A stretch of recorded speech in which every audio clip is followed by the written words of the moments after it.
living in complete ignorance of his true whereabouts. The young man was simply enjoying the ultimate life of luxury. His days consisted of eating amazing meals and relaxing in the bath with beautiful maids.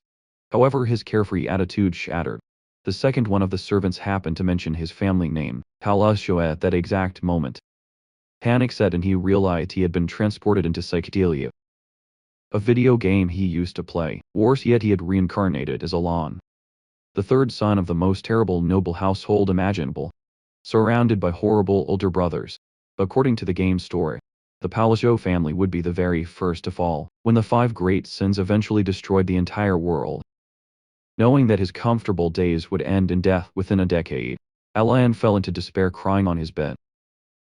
He desperately wished to go back to his old world. He felt that being an ordinary character without any special abilities in this doomed fantasy setting was even worse than working for half a year without pay. Eventually, though, an idea struck him, because he knew the game's plot. He could potentially alter the future. Instead of getting up, he made a plan to protect his peaceful, noble life. He would find the main sources of the world to ruin, the 5 great sins, and guide them down a better path while they were still just children. Fast forward a couple of months, and Ilan had already made his first move by saving a group of orphans from an illegal testing facility. To achieve this, he had recently hired a knight named Ivan. The young noble valued the man greatly, knowing the knight was a rare exception in this treacherous world, who stayed deeply honest and loyal despite facing past betrayals. After the mission, Ivan reported back, explaining that he had placed a girl named Yuthi in charge of the orphanage. Hearing this, Elon nodded in agreement, pleased with his subordinate's competence. Unfortunately, Elon suffered from a condition that paralyzed his facial muscles. Because his face remained completely blank, Ivan felt confused and wondered if his master was actually praising him. Continuing his report, Ivan brought up his main objective, rescuing Yuthi. The knight pointed out that she was no ordinary child. Relying on his past as a mercenary, Ivan could sense her hidden strength and asked why she had ever let herself be locked up. He also questioned why his master chose not to bring the girl back to the family estate. Alan outwardly agreed with the knight's curiosity.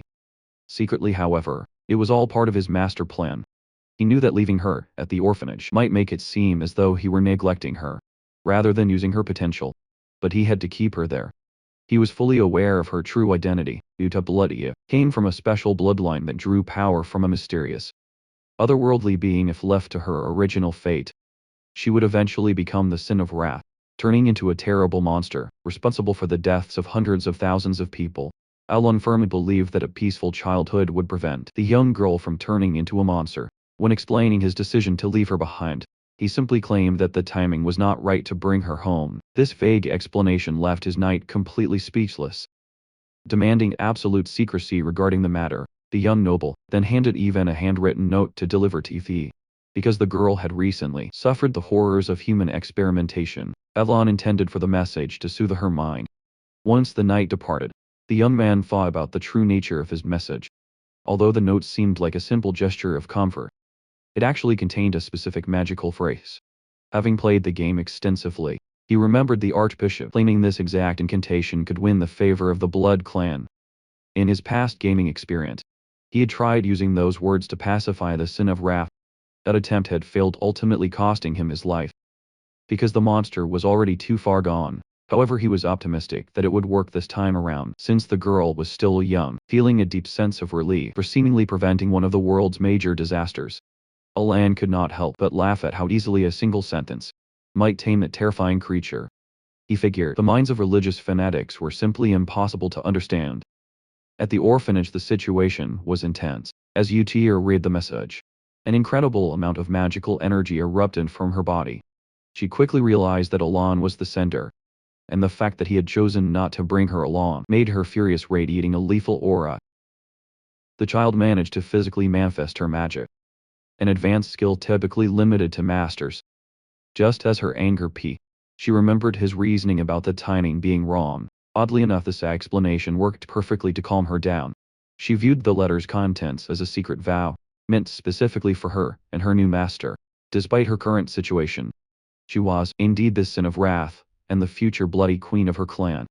Meanwhile, Alan was in high spirits, convinced that his luxurious, peaceful life had just been extended, feeling as though even the bright moon was celebrating his success. He eagerly began his next task. While rummaging through the library to find clues about the third boss's whereabouts, a pile of books suddenly collapsed on top of him. Just then Ivan returned to confirm that he had successfully taken care of the second child. According to the plan, the young noble's primary worry was whether the knight had been gentle with the kid, to which Ivan gave a reassuring nod. However, their conversation was abruptly cut short when the study door was smashed to pieces. The person who ruined the door was Tonio Palladio, Alon's second oldest brother. He immediately began making fun of the young man for looking at books when he was supposedly unable to read, keeping his frustration hidden. Alan stayed quiet and wondered how the original owner of his body had ever put up with such terrible treatment. Although a part of him desperately wanted to fight back, he swallowed his pride, knelt respectfully, and excused himself from the room. Tonio looked incredibly satisfied by his younger sibling's obedience, but his joy was cut short when a flying dagger almost struck him. The weapon had been thrown by their eldest brother. Soon the two older siblings were glaring at one another, with deadly intentions, trading insults about how the other smelled. It was a stark reminder for Alon that, despite being unimportant characters destined to die early in the original game, the members of the Palladio family possessed terrifyingly immense strength. Instead of joining the brutal succession war between his siblings, one a notorious underworld boss and the other a powerful drug lord, Elon chose to simply walk away. As a fight broke out between the two men right there in the study, the young noble and his knight quickly escaped. Playing the role of a useless, illegitimate child was his ultimate strategy for a peaceful life. Once safely back in Alon's bedroom, he even shared his observations about the newly rescued boy, noting that he was far from normal. The knight was deeply confused. His master acted like a helpless fool. It somehow possessed the intelligence to track down hidden slave markets and save victims. Sending this second kid to the orphanage also baffled Ivan. However, Alan secretly knew these children were actually capable of destroying the world. Found in the Killian Kingdom's underground market, this boy was DSM's Killian, the game's second boss destined to become the sin of sloth. After enduring horrific abuse, Diaz was infamous among players for his terrifying cruelty, as he always repaid others exactly as he was treated. Because of Diaz's vengeful nature, Alan had explicitly ordered his knight to be gentle with the boy. When questioned about his long-term plans, the young man simply repeated his old excuse about the timing being wrong, though his trembling hands holding his teacup betrayed his nervousness. He even had anticipated this vague response, and asked if the recent letter to Yuya involved the new arrival. Confirming this, Alan explained that he had included some casual complaints to bond with the girl alongside instructions to look after the boy. Meanwhile, at the orphanage, the traumatized Diaz kept his distance from the other children. That evening, Yuya approached the shattered boy and brought up the black goat, the entity responsible for his physical scars. Surprisingly, she praised him for being selected by the Great Moon. She urged him to embrace his granted power, promising that absolute loyalty to their shared master would guarantee his revenge. Sparked by her speech, Diaz released a massive surge of energy. Standing under the moonlight with Alon's letter, Yuya resolved to write back the following day. While Alon was busy researching the third boss, Ivan interrupted with shocking news. The second brother had died prematurely. The subsequent funeral was an absolute disaster. Alon was disgusted to see his father openly accompanied by women, finding the presence of drugs and escorts at a burial completely insane. More confusingly, Tonio's official cause of death was an accidental fall. Since the original game plot dictated that the eldest brother would murder Tonio after a years-long inheritance dispute, Alon began to suspect that the world's storyline was already changing. While Alon suspected that Leo or his followers were behind the recent events, he chose to ignore the situation to concentrate on the 5 great sins. For his part, Leo was simply entertained by the unexpected advantage. A whole year went by, bringing peace to the family estate, as the succession dispute ended with Leo taking control of the drug empire. During this time, the young noble and Yushia grew much closer. Through their regular correspondence, Alan felt confident that slowly building this relationship would benefit his future plans. In her messages, Yushia shared details about her companions, mentioning that Yuna excelled at hide and seek, Raiden enjoyed playing war, and Diaz was obsessed with puppet shows. Reading these updates, Alon fondly considered them to be sweet children. He also observed a steady increase in the orphanage's sponsorship list. Although the young man found it odd that such a modest facility attracted so many donors, he even paid the anomaly no attention. Just then, The knight recalled a specific item his master had been hunting for. Thanks to the information guild, Ivan had secured a lead that Ilon happily assumed was an ancient document regarding the third boss. Excited by the prospect of tracking down this next child, the young noble enjoyed a quiet, relaxing evening. Unfortunately, the reality of that same night was far from peaceful. Elsewhere at a drug operation facility named Margo, two criminals were praising the elder Palladio's generous pay and celebrating their gang's rapid expansion to hundreds of members. Without warning, their subordinates began committing suicide, their bodies moving mechanically like marionettes. Even the long-haired speaker lost control of his own limbs, and within seconds the entire crew had taken their own lives. Stepping into the bloody scene, a cloaked Deus was accompanied by Yusha, who expressed great delight in his deadly puppet theater. She casually noted that their sponsorship list, which was actually a record of their victims, had expanded once again. When Dios questioned the true purpose of their actions, the girl asked if he was feeling sorry for the dead men. The boy denied having any sympathy for criminals who sacrificed humans to manufacture drugs, but he still failed to see how this massacre advanced his personal vengeance. Yusha clarified that they were preparing a grand and worthy foundation for a specific person's arrival, insisting that this was exactly what that individual wanted. Before vanishing from the site, the pair carved a blue moon into the earth, representing the emblem of their hero's blade. Fast forward 2 years since the start of Olan and Yusha's correspondence. After a thorough search of the estate, Ivan finally discovered his master quietly practicing something in the rear garden. The knight delivered the wonderful news that the fifth child had been safely relocated to the orphanage, filling the young noble with pure joy. Over the previous 12 months, Elon had managed to track down the last 3 sins. To celebrate his ultimate success, he offered his loyal guard some snacks. While reflecting on the intense struggle it had taken to locate the third child, the future sin agreed to reward his knight for his tireless travels. The young noble offered Ivan some macarons, and urged him to finally get some rest. With the exhausting mission of gathering all the children complete, Ivan felt a profound sense of relief. While relaxing on the grass, the guard casually asked if his master was finally satisfied. Although Alon nodded to confirm his happiness, Ivan quickly pointed out the complete lack of emotion on the young man's face, despite his master's stubborn claims that he was, in fact, smiling behind his blank expression. The knight eventually dropped the subject. Leaning there, Alan reflected on how surprisingly well his plan was unfolding.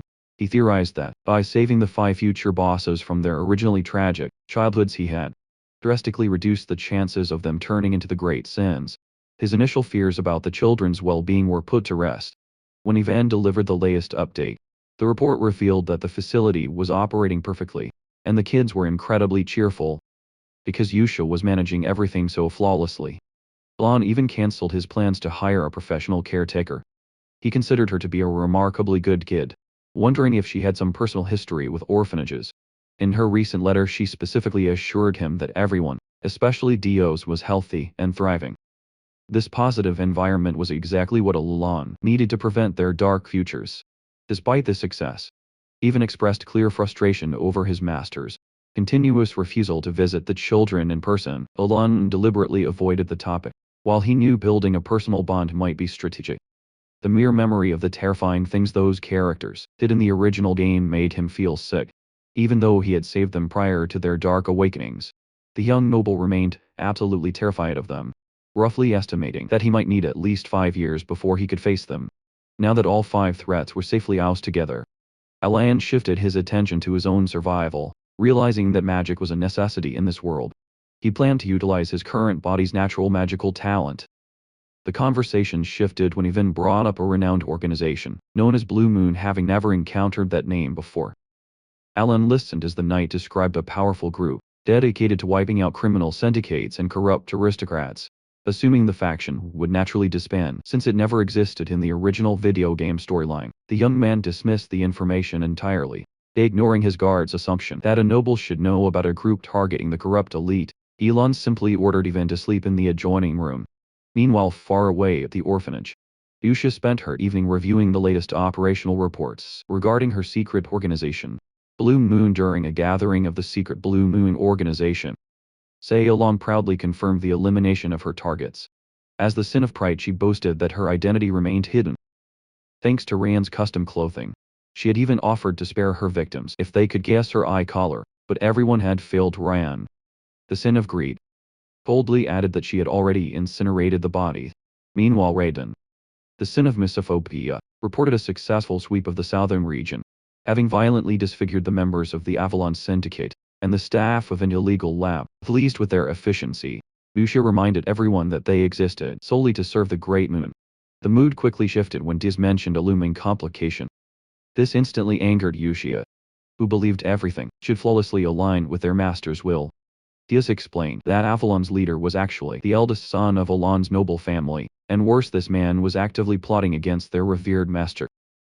Erupting within an immense wave of magical energy, Yuxia furiously crushed a letter that ordered the elimination of any threats, completely agreeing with Diaz that action was necessary. 2 years later, the patriarch of the Palazzo family passed away. Although his death was officially ruled a heart attack, the young noble knew his father had fatally overdosed on drugs. At the terrorless silent funeral, guests nervously whispered about Blue Moon's recent strikes. Back in his bedroom, Ivan asked about their future. Since Leo was scheduled to inherit the estate the following year, to the night surprise, Alon was already packing, insisting they depart immediately for a remote southern village called Roadmill. As their carriage rolled away, Leo watched them from the mansion. During that ride, Ivan questioned the obscure destination before answering. Alon silently reflected that this village was the final step of his master plan. By saving the 5 children, he had successfully prevented the world's apocalyptic future. However, after enjoying just 3 peaceful days in the country, the duo unexpectedly had to return to the estate for Leo's funeral. Having never intended to come back, Elon was thoroughly bewildered by his brother's sudden murder, a sword to the heart with 0 clues left behind. When the young noble tried asking a servant for details, the worker froze in terror and frantically apologized just for making eye contact. This bizarre reaction confused Alon deeply. The mystery peaked when Ivan leaned in and whispered, asking if his master was actually the hidden mastermind who had wiped out the entire Avalon Syndicate overnight. Hearing this left the young man in a state of absolute shock. Opting for the remote village of Road Mill was a highly calculated move. Not only did the location possess a luxurious family villa, where the young man could live comfortably, but it was also entirely separated from the game's original storyline. When Ivan questioned the decision, Alon vaguely claimed that everything happened for a specific reason. Knowing his master's habit of avoiding troublesome topics, the knight remained completely unsatisfied with the answer, though Alon firmly refused to elaborate. Further back at the estate, Leo was internally debating his younger brother's fate. Although he had seriously considered poisoning the seemingly useless boy right after their father's funeral, Alan's sudden departure made the assassination feel unnecessary. Nevertheless, feeling highly irritated by the recent struggles of his Avalon Syndicate, Leo ordered his trusted subordinate Almond to tail the carriage. To Leo's absolute shock, his usually obedient right-hand man boldly asked if he should just eliminate the boy instead. When the elder brother angrily demanded strict obedience, Almond suddenly plunged a sword straight into Leo's chest. The dying heir was stunned by the betrayal. Dropping his disguise, Almond revealed himself to be Raiden, a member of the Blue Moon organization. He explained that his group truly worshipped the Red Moon and acted as its protective sword. Completely intolerant of anyone who threatened their master, Raiden coldly confessed that he had patiently played his part for 2 years, just waiting for Leo to finally express a desire to harm Alon. When the bleeding noble tried to threaten the assassin with his powerful gang, Raiden calmly stated that Avalon was about to be permanently wiped out, anyway walking away from the body. The killer reflected on how the eldest brother had foolishly wasted the mercy previously granted by their great moon. Meanwhile, Alon was living his absolute dream life in Road Mill. His daily routine consisted of sleeping in and eating delicious meals whenever he pleased. Unfortunately, this perfect noble lifestyle was abruptly shattered by a telegram announcing Leo's demise, paralyzed by the shocking news. The young man was forced to return to the estate just 3 days after his departure. Upon arriving, he immediately noticed the servants behaving with intense fear around him. The terrifying truth soon emerged. The entire household firmly believed Alon was the evil genius who had just destroyed Avalon. Tearing up in sheer frustration, the young noble desperately asked how he had earned such a dark reputation, even logically pointed out that Alon was the sole beneficiary of the recent tragedies. With his last brother dead and the hostile syndicate ruined, Alon had suddenly become the undisputed family heir, all while possessing a flawless alibi. Consequently, everyone naturally assumed he was a ruthless mastermind. commanding a deadly master-tier assassin. The young noble was utterly baffled by the sudden, overnight destruction of such a massive criminal syndicate. His thoughts briefly drifted to Blue Moon, the infamous faction known for hunting down other organizations. However, even quickly dismissed this theory, explaining that the Information Guild had already ruled them out, unlike Blue Moon, which typically left a signature mark and disposed of corpses. The Avalon victims had all been explicitly slaughtered by blades. Trembling with dread, Alon finally understood why rumors now painted him as a ruthless mastermind, commanding a legendary sword master. Since Blue Moon never existed in the original game's plot, he firmly believed they couldn't be responsible, leaving him desperately wondering who the real culprits were. Meanwhile, back at the orphanage, the true culprits were discussing their success. Rayan and Salong both reported to Yusha that they had eliminated their targets, without leaving a single trace behind. Shortly after, Diaz and Raiden joined the gathering, confirming they had sliced down the remaining 486 Avalon members, exactly as instructed. Yusha expressed great satisfaction that the Asteria Kingdom's largest syndicate had been completely eradicated in merely 5 days. However, Raiden noted that their mission was not entirely finished. He had discovered that several other nobles, including the Altiadochi, were secretly tied to Avalon. Without hesitation, the children prepared to quietly assassinate these remaining targets. When Yusha inquired about the Information Guild's current stance, Rayan assured her that the spies considered the massacre completely unrelated to Blue Moon. Diaz chimed in, noting that all other guilds shared this exact view, and were solely blaming the mysterious sword master. After ordering her team to maintain strict surveillance, Uchiha stressed that they should not bother their master with these details. Diaz argued back, pointing out that Alon's own blood relative had actively attempted to harm him. Yusha sharply interrupted the boy, reminding him that they were merely the sword of their master, and had no right to act independently. She firmly stated that Blue Moon must only move when commanded, warning the group that their master was all-knowing. She demanded they never do anything to disappoint him. Listening to her strict lecture, Diaz couldn't understand why someone as respected as Yusha felt so anxious about their master discovering their actions, especially since everything they did was dedicated to the Great Moon. Back at the family estate, Alen found himself drowning in responsibilities. Following the funeral, his ultimate dream of living a wealthy, carefree life had completely vanished. Because Leo had been murdered 6 years earlier than the original timeline dictated, the young noble was now the target of intense public resentment. Furthermore, as the sole surviving heir, the crushing burden of managing the entire family's affairs fell entirely on his shoulders. His misery only deepened when a large group of employees marched into his office, carrying towering stacks of financial books and documents for him to review. Seeing his subordinates suddenly working so diligently, the young noble felt deeply frustrated.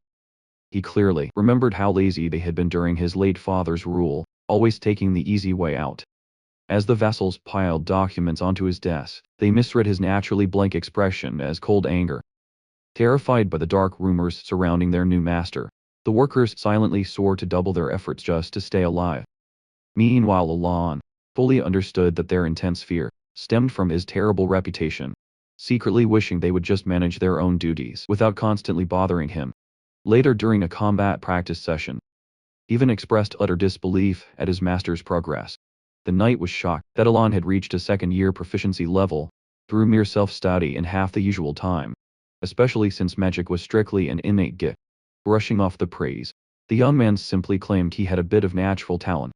In reality, sheer panic had driven him to practice so obsessively, as he desperately wanted to master the precise mana control required for his new technique. Although he had initially been excited by the prospect of wielding magic in a fantasy world, assuming his grand plan would guarantee his safety, the harsh reality of survival had quickly set in. He had discovered that his innate magical capacity, often compared to an athlete's unchangeable physical build, was pathetically small sitting next to his guard. The young master bitterly pondered what alternative backup plans he could use. When his limited abilities inevitably failed him, the conversation shifted when Ivan mentioned an unexpected invitation to a formal dance. Though confused by the sudden offer, the young noble soon found himself dressed to the nines and arriving at the venue, already feeling exhausted. The event was a standard networking ball for the aristocrats of the Asteria Kingdom, southern region. Since he was about to officially inherit the title of Count, Alon was determined to establish relationships that would secure his peaceful future. However, things did not go as planned. Whenever he tried to approach the other attendees, they immediately ran away in absolute fear. Struggling to hold back his laughter, he even gently tried to comfort his master. Unfazed, Alan admitted he had anticipated this exact reaction and instructed his knight to stay behind and wait, walking away alone. The young man reflected that his rejection was entirely natural, despite the honorable reputation established by his famous great-grandfather. The current Palazzo household was widely despised as the ultimate disgrace of the East. Despite the initial rejection by the crowd, the young noble had arrived prepared. Hoping to turn the tide, he decided to test some social techniques. He had been secretly practicing. Picking up a glass of wine, he loudly complimented its unique flavor, while attempting a warm, gentle smile. Unfortunately, his expression came off as deeply unsettling. Terrified by his creepy grin, a nearby noblewoman immediately fled to her father to secure the exact vintage for him. This was not Alon's intention at all. Soon whispers spread through the ballroom that the ruthless count had intimidated a lady into surrendering a rare limited edition drink beside him. Even fought hard to suppress his laughter. Later the night, tallied up the gifts his master had inadvertently acquired: a premium Palladian horse finia and citrus tea, Volinda crafted metal, and the Malantino specialty wine. Instead of feeling victorious, Alan was utterly crushed. He realized that the Palazzo family's dark reputation was far worse than he had imagined. Convinced that he had murdered his own brothers, the high society guests were actively avoiding him, seeking an escape from his mounting frustration. He retreated to the balcony for some fresh air. Unbeknownst to the young man, a red-haired woman had taken an interest in him, while he stood outside lost in thought. A voice suddenly requested a moment of his time. The stranger introduced herself as Loria, a daughter of the Altia ducal house. Alan instantly recognized the family name as the North's ultimate disgrace, and one of the world's three major villain factions. He also knew that anyone willing to approach him had to be highly unusual. Curiously, he had absolutely no memory of Loria from his past gaming sessions. Wasting no time, Loria urgently demanded his protection. Revealing that an assassination attempt on her life was imminent, she explained that she was the daughter of the Duke's mistress, and had only survived this long due to her father's favor. Now that the Duke was severely ill, her legitimate sisters were plotting her murder. Everything suddenly made sense to Ellen. This girl must have been killed off before the original game's storyline even began. Despite her desperate pleas and a grand offer to surrender half of the Altia estate in exchange for his backing, the young noble flatly rejected her. Although he secretly sympathized with her tragic circumstances, keeping himself alive was already difficult enough, without taking on someone else's deadly family drama. Moreover, he simply did not possess the terrifying power the rumors claimed he had, making it impossible to save her. However, seeing her absolute despair made him feel slightly guilty. In a weak attempt to comfort the doomed girl, he offered a vague assurance that she would eventually find some good fortune before heading back inside. Meanwhile, completely hidden in the darkness, Diaz and Rayan had witnessed the entire exchange. Noting that a member of the Altia family had dared to interact with their master, Diaz resolved to alert the Red Moon about the potential situation. Rayan argued that informing their master about the situation was entirely unnecessary, based on their gathered intelligence. Loria was the sole member of her family uninvolved with the Avalon Syndicate, meaning Redan had no reason to target her. Diaz considered this excellent news, confidently noting that the rest of the corrupt Altia bloodline would eventually meet their demise anyway. Emphasizing their primary directive, Rayan reminded the boy that their absolute priority was suppressing all rumors, so their master would never discover the truth behind the Avalon massacre. Back at the banquet, Alan felt completely isolated, sensing an invisible barrier that kept the terrified aristocrats at a distance. Suddenly, a red-haired woman approached him. Hoping this was his golden opportunity to finally forge some valuable political ties, he politely returned her greeting, though her deeply suspicious aura frustrated him. Recognizing her from his past gaming sessions, the young noble quickly concluded that no ordinary aristocrat would ever dare to speak to him first when he respectfully addressed her as Lady Zamania. The woman was genuinely surprised, having not expected to be recognized. Alan silently acknowledged her infamy. Yahello was the eldest daughter of Count Zamania, whose sophisticated corporate-style criminal empire formed one of the Asteria Kingdom's three great villainous households, alongside the Altiers and his own Palazzo family. Aware that he desperately needed high-ranking allies to survive, the young man gracefully complimented her beauty. even though he knew her family syndicate was destined to collapse. Thanking him, Kalia expressed a strong desire to continue their conversation, while Alon also wanted to network. The intense judging stares of the surrounding crowd made him extremely uncomfortable, leaving him secretly wishing he could just flee the venue. Misinterpreting his distant demeanor, Kalia assumed the chilling rumors about his ruthless personality were completely accurate. Expressing her hope that they would meet again, she abruptly bid him farewell, leaving the young noble utterly baffled by her quick exit. Meanwhile, hidden in the darkness outside the venue, Rayan confirmed that their Avalon cover-up remained flawless. Diaz, however, spotted a new complication. A mysterious man was secretly spying on their master, liking explicit instructions to attack. Rayan decided to simply monitor the stalker for the time being, fully prepared to assassinate him if the situation escalated. Some time later, Ivan found himself staring in bewilderment at a canyon radiating a deeply sinister energy. The knight was entirely baffled by how the chasm's interior remained pitch black, despite the bright daytime sun. In contrast, Alan felt an immense sense of accomplishment at having finally tracked down the location. As they ventured into the gloom, Ivan anxiously hoped they hadn't stumbled into another false lead. But his master confidently promised this was the genuine destination. Secretly recalling how much easier this area was to navigate in the video game, the young noble focused on his true objective.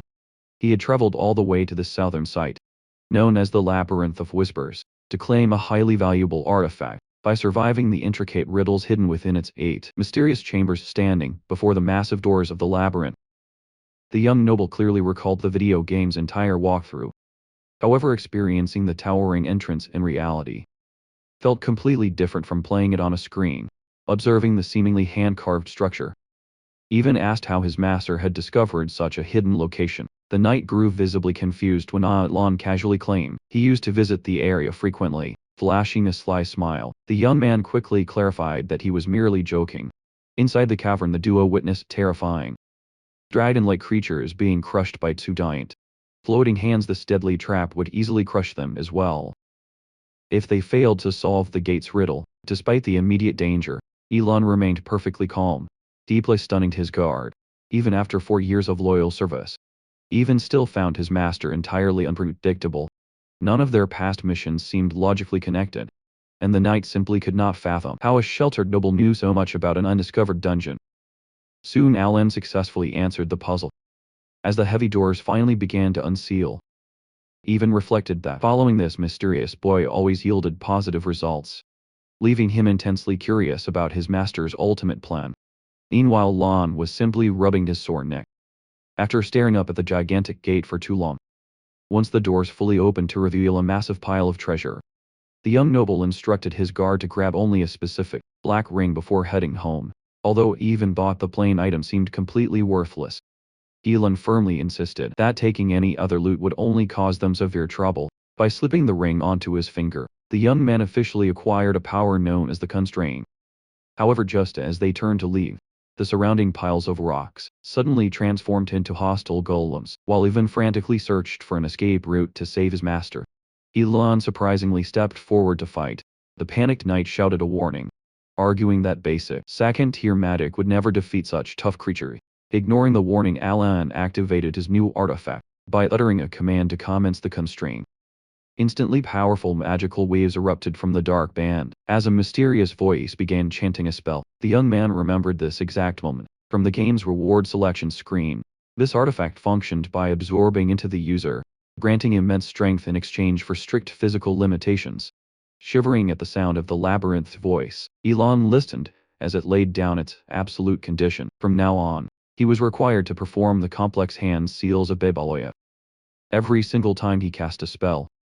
When the mystical entity then asked what he desired in return, the young noble requested the ability to slightly bend the physical laws of the world.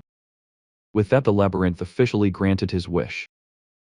When the time came for the second wish, the labyrinth chanted another spell, establishing a new condition. From then on, the young master could only cast magic using the sacred words of Babaloya. Asked what he desired in return, the boy simply requested the exact same power as his first wish. A sudden tense silence followed. Having meticulously practiced all the necessary hand signs and vocal phrases specifically to maximize his magical attack power, Alon began to panic, wondering if his strategy was somehow flawed. Eventually, however, the mystical entity accepted the terms. It declared its deep gratitude to anyone who still remembered the forgotten great god's ancient mysteries, proclaiming that the boy would now carry on this divine will. Although the young noble had no idea what inheriting this legacy actually meant, the dark artifacts successfully absorbed into his body, sealing the pact while the labyrinth promised to watch over him. Suddenly time resumed its normal flow. Snapping the young man back to the exact moment, the golems launched their assault. Picking up right where he had left off, even desperately shouted that basic, second-tier magic would be completely useless here, but Alon was already prepared to test his newly acquired abilities and the heavy price they demanded. Channeling his awakened lightning-based energy, he combined intricate hand signs with the physical laws of refraction, rebound blue light, and linear diffraction. The resulting blast of thunderous power instantly obliterated the stone constructs. As the dust settled and the pair safely headed toward the exit, a deeply stunned even asked if his master had been secretly hiding this immense strength all along. A simple shake of Alon's head only deepened the veteran mercenary's confusion.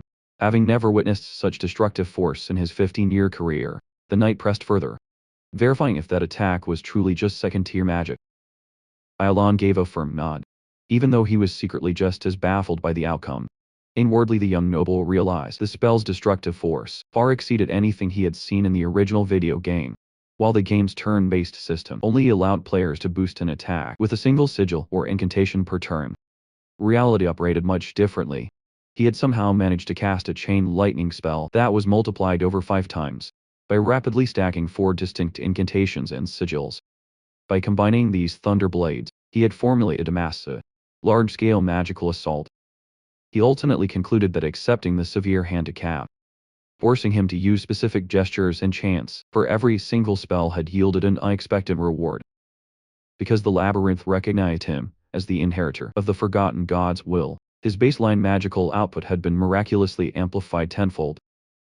The young noble had certainly not anticipated such incredible results from his new artifact. As their boat finally drifted out of the dark canyon, an exhausted Ivan questioned who could have constructed such a gloomy place. Lost in his own thoughts, Alon recalled that the gaming community had another name for this area, the Labyrinth of Palayan. When he casually shared this trivia with his guard, the wary knight was simply too tired to process the information. Having spent 3 long weeks on this specific quest, the duo decided it was time to travel back east. Knowing his master actually had pending duties waiting at the estate, Ivan was genuinely surprised by the young man's newfound diligence. During the ride home, Alon pondered the strange mechanics of his magic. In the digital world of psychedelia, applying the correct sigils and incantations only increased numerical attack stats without altering a spell's appearance in reality. However, each sigil actively modified the spell's visual form, while every incantation triggered a unique physical transformation. Feeling highly satisfied with his new power, Alon wondered if his superior mana control was what allowed him to manifest these changes, resolving to test his theory as soon as his energy replenished. Completely unaware that they were being secretly watched, the 2 men mounted their horses and departed. Once they were gone, Rian stepped out of the shadows and approached the canyon's entrance by reciting a series of ancient spells. She activated hidden glowing texts along the stone walls. The illuminated words told the legend of the Radiant Emperor, the great swordmaster Pelion, who bravely held his ground to protect an isolated friend. According to the carvings, Pelion had successfully fought off the Black One's invasion and slain a Lekaleka monster that devoured human hearts.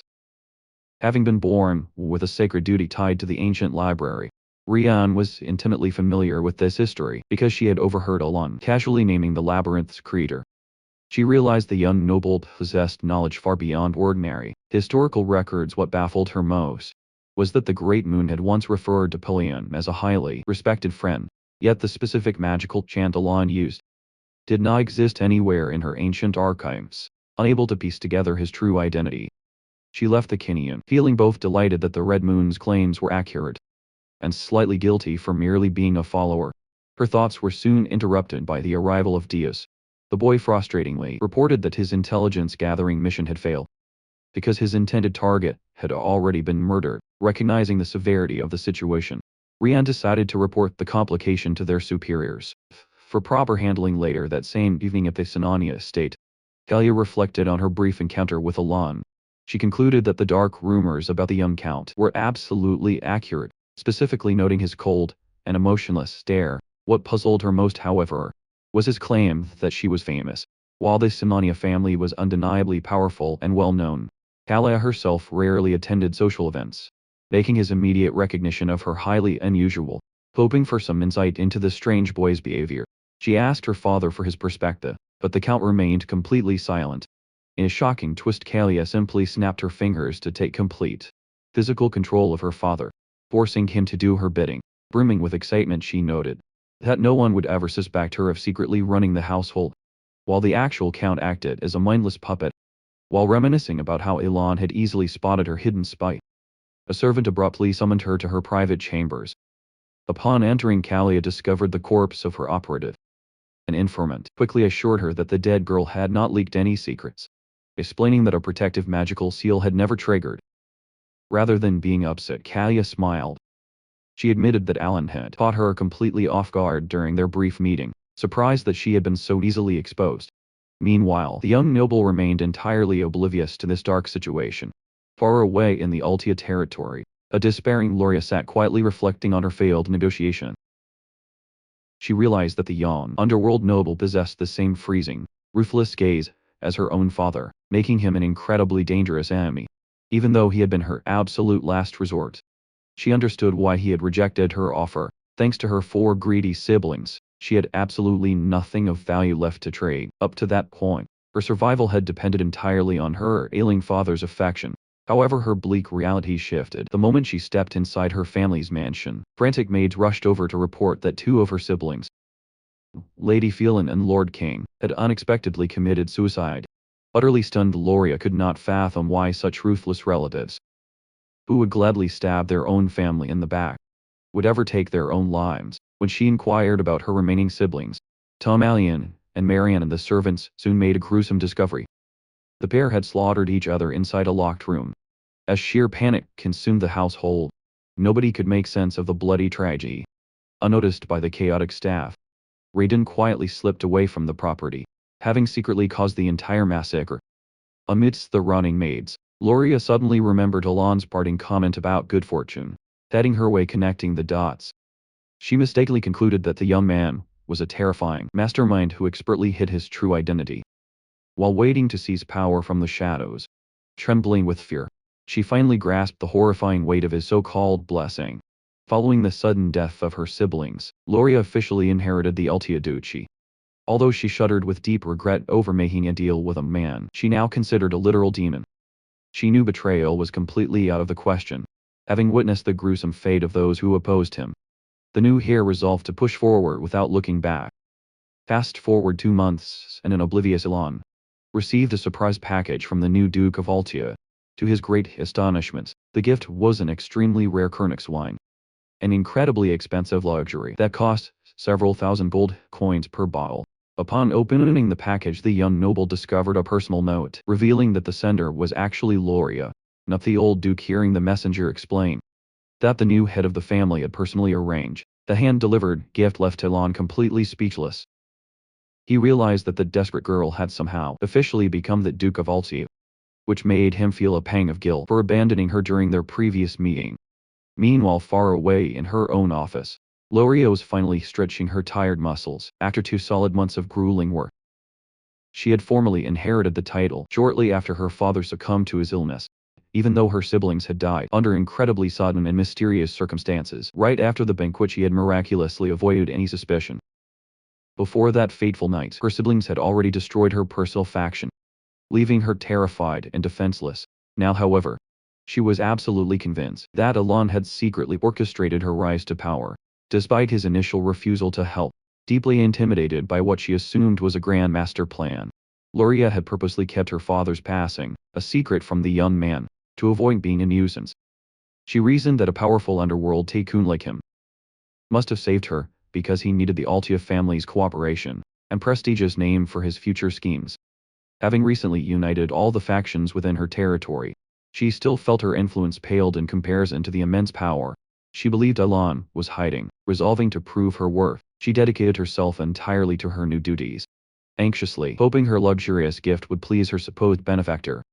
Whenever he decided to reach out, back at the Belashu estate, the Altia representative respectfully departed, leaving Ilan alone with his swirling thoughts, unable to comprehend how Loria had ascended to power so quickly.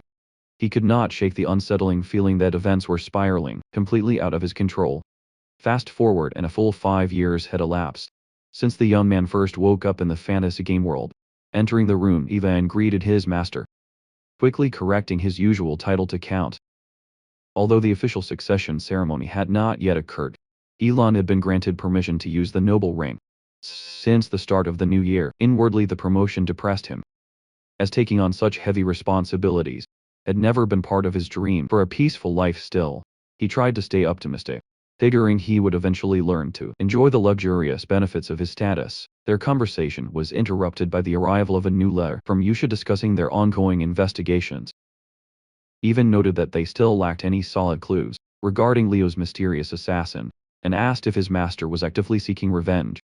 The young count clarified that his true goal was simply to prepare for any future disasters, especially since his mere existence had clearly started altering the game's original timeline. Chuckling at the response, even teased his master for finally sounding like a responsible leader.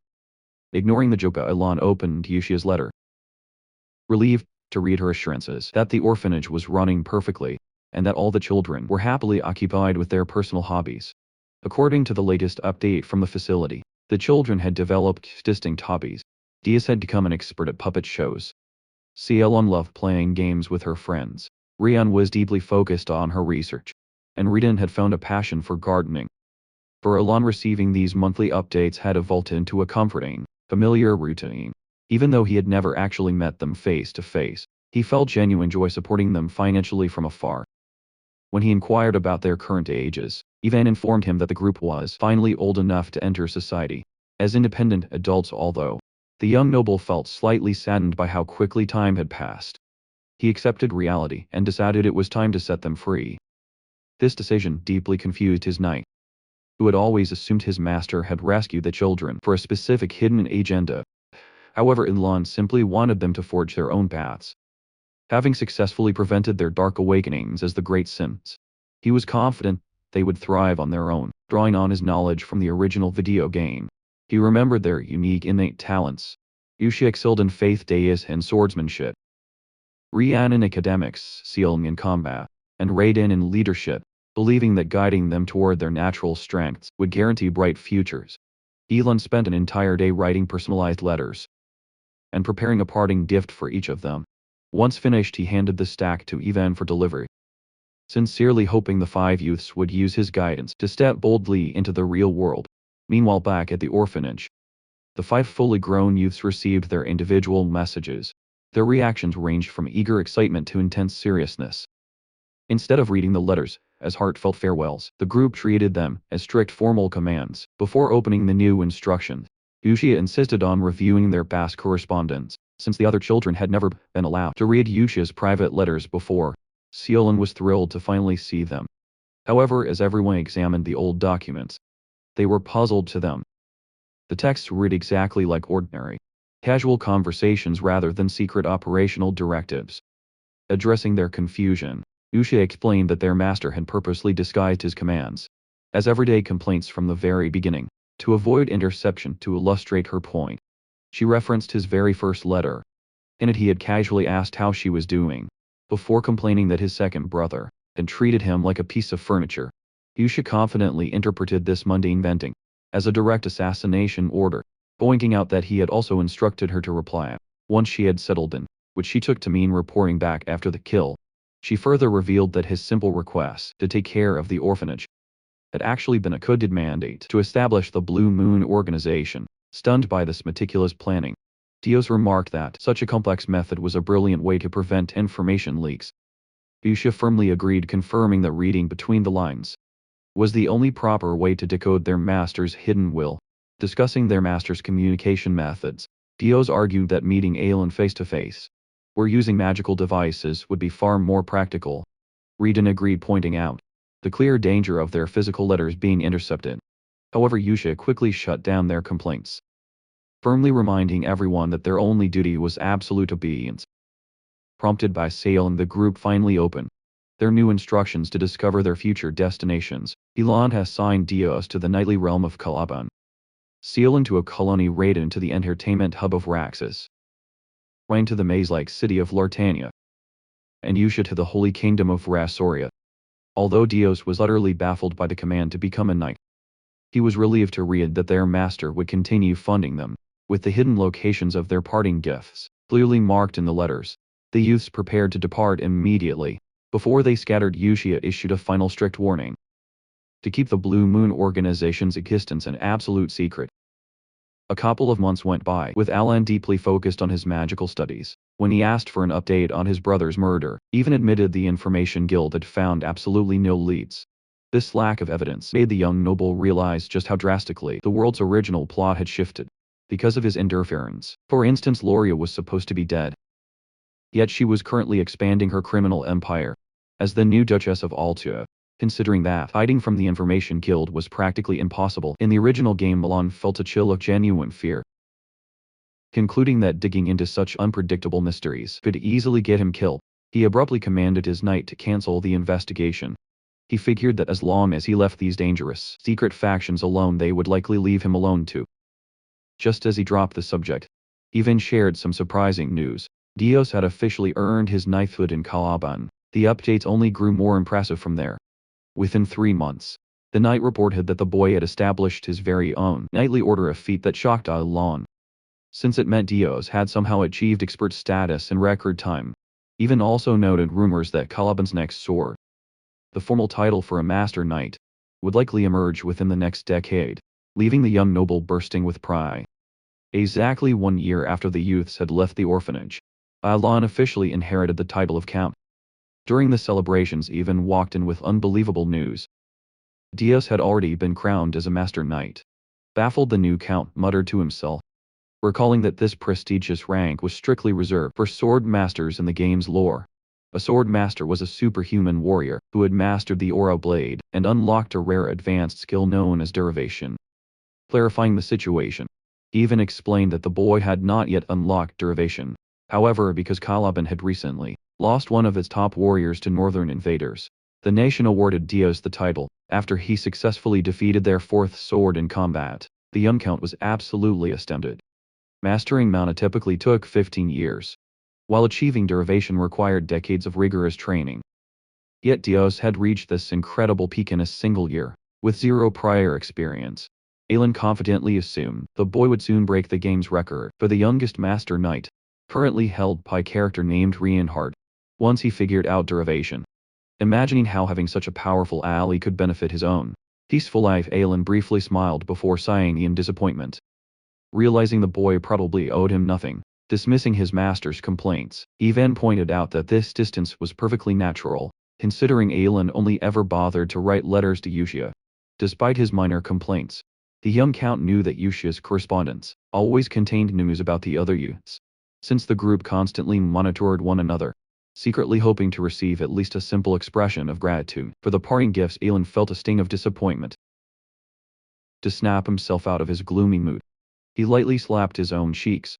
He quickly rationalized the situation, reminding himself that the absolute most important thing was that the children were living happy lives, rather than destroying the entire kingdom as the 5 great sins. Meanwhile, in the prestigious noble district of Kurdum, the capital of Calaban, Dios stood inside the grand estate of the Lunar Eclipse Knight Order.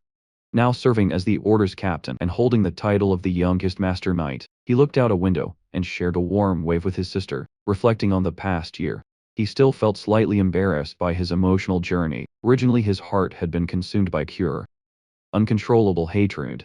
After the Black One stripped away everything he loved, simply being rescued by Alon had not been enough to instantly win his allegiance. Instead, it was the firm guarantee of future vengeance that anchored his loyalty to the secret organization. For years, the boy had recklessly thrown himself into dangerous missions, without caring for his own safety, desperately paving a path toward his enemies. Everything changed when he received his very first personal directive from his master, ordering him to retrieve a specific gift from a small, southern tavern in Regaton.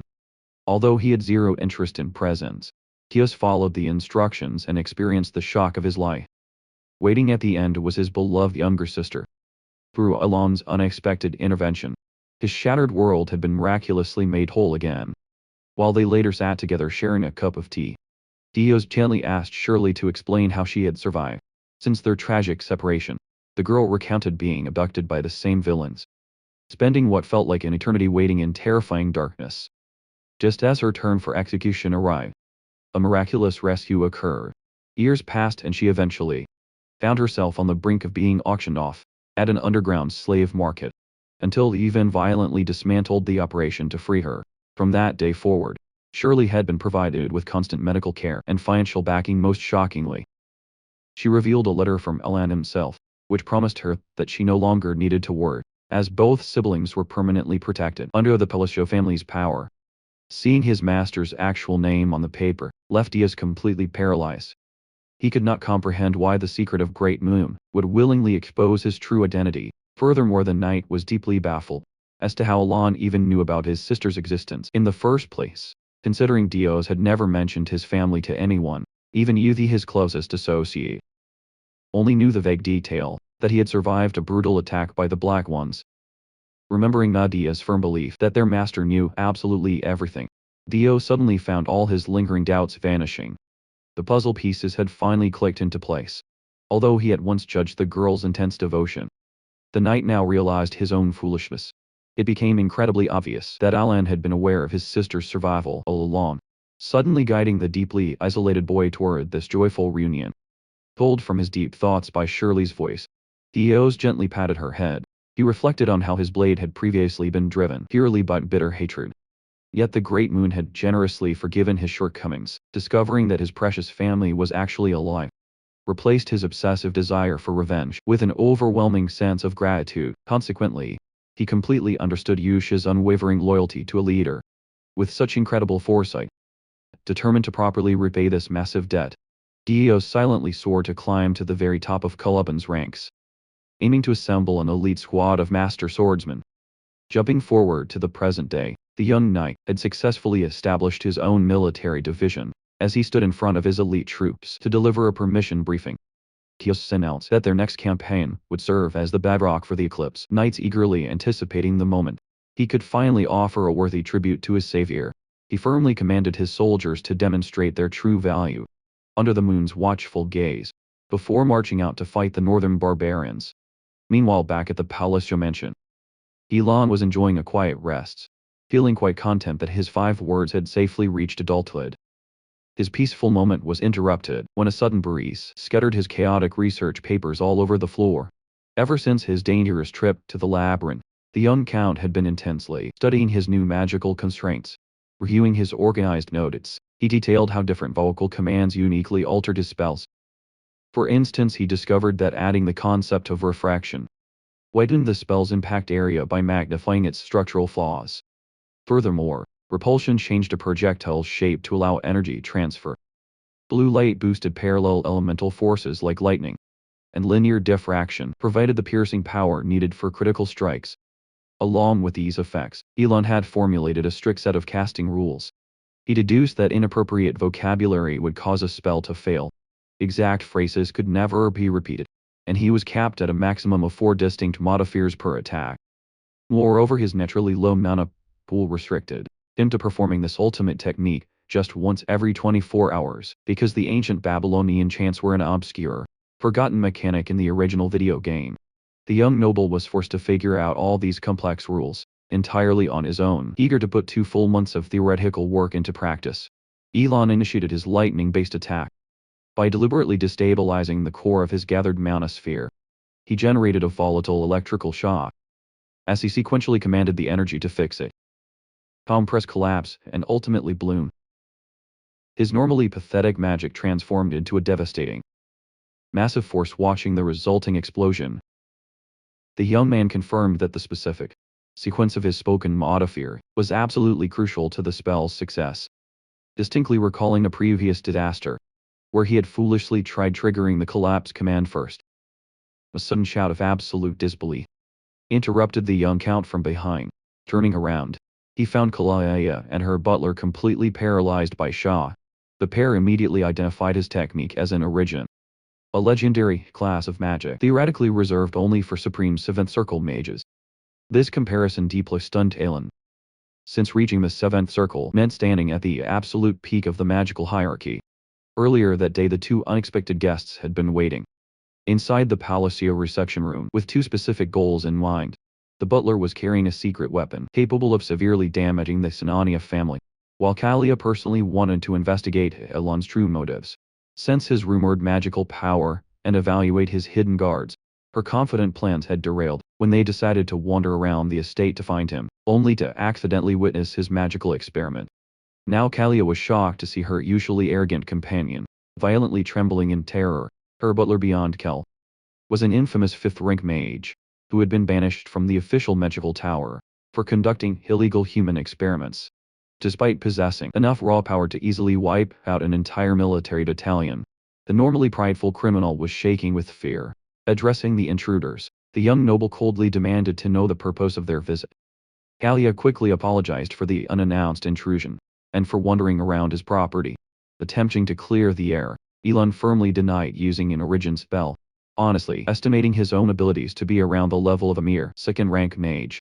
He casually added that his magic served no practical function, privately acknowledging that his spells were currently useless for actual combat or defense. Unfortunately, both Kalia and the terrified Biancal completely misunderstood his honesty. They interpreted his words as a hidden threat, assuming he was demanding their absolute silence regarding his true strength. Stuttering nervously, the frightened butler hastily agreed that he must have been mistaken about the spell, feeling a wave of relief that the misunderstanding was supposedly resolved. The young count pressed them again for their real motive. Maintaining her polite facade, Galia insisted they had just been in the area for a separate business trip and merely wanted to pay their respects. Recognizing the empty excuse, Elon abruptly stated that his heavy workload prevented him from entertaining them any longer, expressing her gratitude for his brief time. The noblewoman stood up to Lee just before they departed. The young man casually suggested that she reach out to the Duke of Altia if she ever needed someone to converse with, genuinely believing the two women would get along perfectly, taking his casual recommendation as a serious directive. Heliot immediately resolved to arrange a meeting with the Duke. As the young count and his knight watched the carriage roll away, even casually questioned why the disgraced Western family had bothered to visit them at all. Having absolutely no clue himself, Aelin only felt a growing sense of dread. He was terrified that if false rumors about him casting 7th circle magic began to spread, every power-hungry faction in the kingdom would inevitably target him. Turning back toward the mansion, he comforted himself with the logical assumption that two rival underworld syndicates, like Sinania and Altia, would never actually cooperate. His only true wish was that the strange duo would never return. Meanwhile, inside the departing carriage, Talia asked her still shaking butler if the spell he had witnessed was truly an origin. Shaking his head, Biancal fearfully explained that a true origin was a magical phenomenon, where a mage literally painted their own rules over the absolute, unchangeable laws of reality. Through his mystical observation, Bianca witnessed the very fabric of the Count's magic being torn apart, suggesting that Alon was testing absolute reality itself. The butler watched him anchor lightning and distort natural laws to manifest a spell. Feat so illogical it seemed like the work of a forgotten deity. Realizing how dangerous these thoughts were, Bianca forced himself to stop investigating. Having spent his life studying ancient mystery, he concluded that they should never oppose or provoke Count Palacio. Kalia could only sigh, accepting that trying to decipher his motives was pointless, and feeling as though she had already become a pawn in Aelon's game by following his advice to visit Altia. 2 years passed since the 5 youths had departed, and our hero asked for any updates regarding their status. While he received no direct news about the children, he was shocked to learn that House Xanania and the Altia ducal house had formed a formal alliance. This information felt like a heavy burden, as he never imagined the two pillars of the underworld would actually unite. Elon panicked, fearing that despite his efforts to save the young sinners, this new shadow alliance would inevitably cause the Asteria kingdom to collapse. He found it hard to believe Helia had taken his casual suggestion so seriously, but he tried to dismiss it as a temporary situation. To be safe, he immediately wrote to Kalia to apologize if he had seemed cold or blunt during their meeting, ordering Ivan to deliver the note. Later, while reviewing the letter from Yushia, the protagonist noticed a total lack of information regarding Raiden and Salon. He worried that Salon might have died, reflecting that she could have become a legendary Langland warrior if she had secured his gift. In the original game, she was destined to be a great leader of the Golden Mane tribe, as long as she didn't fall into the sin of pride. Aelin had even revealed the location of a hidden treasure to fund her journey, yet he knew the bitter truth. Her homeland was a brutal place, where the world could only be conquered through raw power.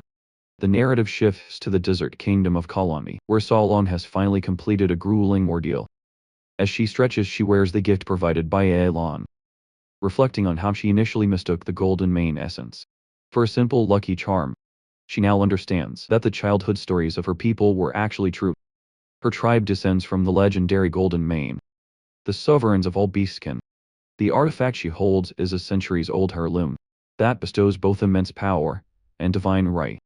Solong recalls the day the Great Moon saved her from death as a test subject and granted her the means to avenge her parents. Against the Black Dragon, she interprets her master's gift as a sign that she must not remain a common gladiator. Instead, she plans to become the greatest warrior in history, reunite her clan to restore their 500-year-old glory, and eventually execute the dragon.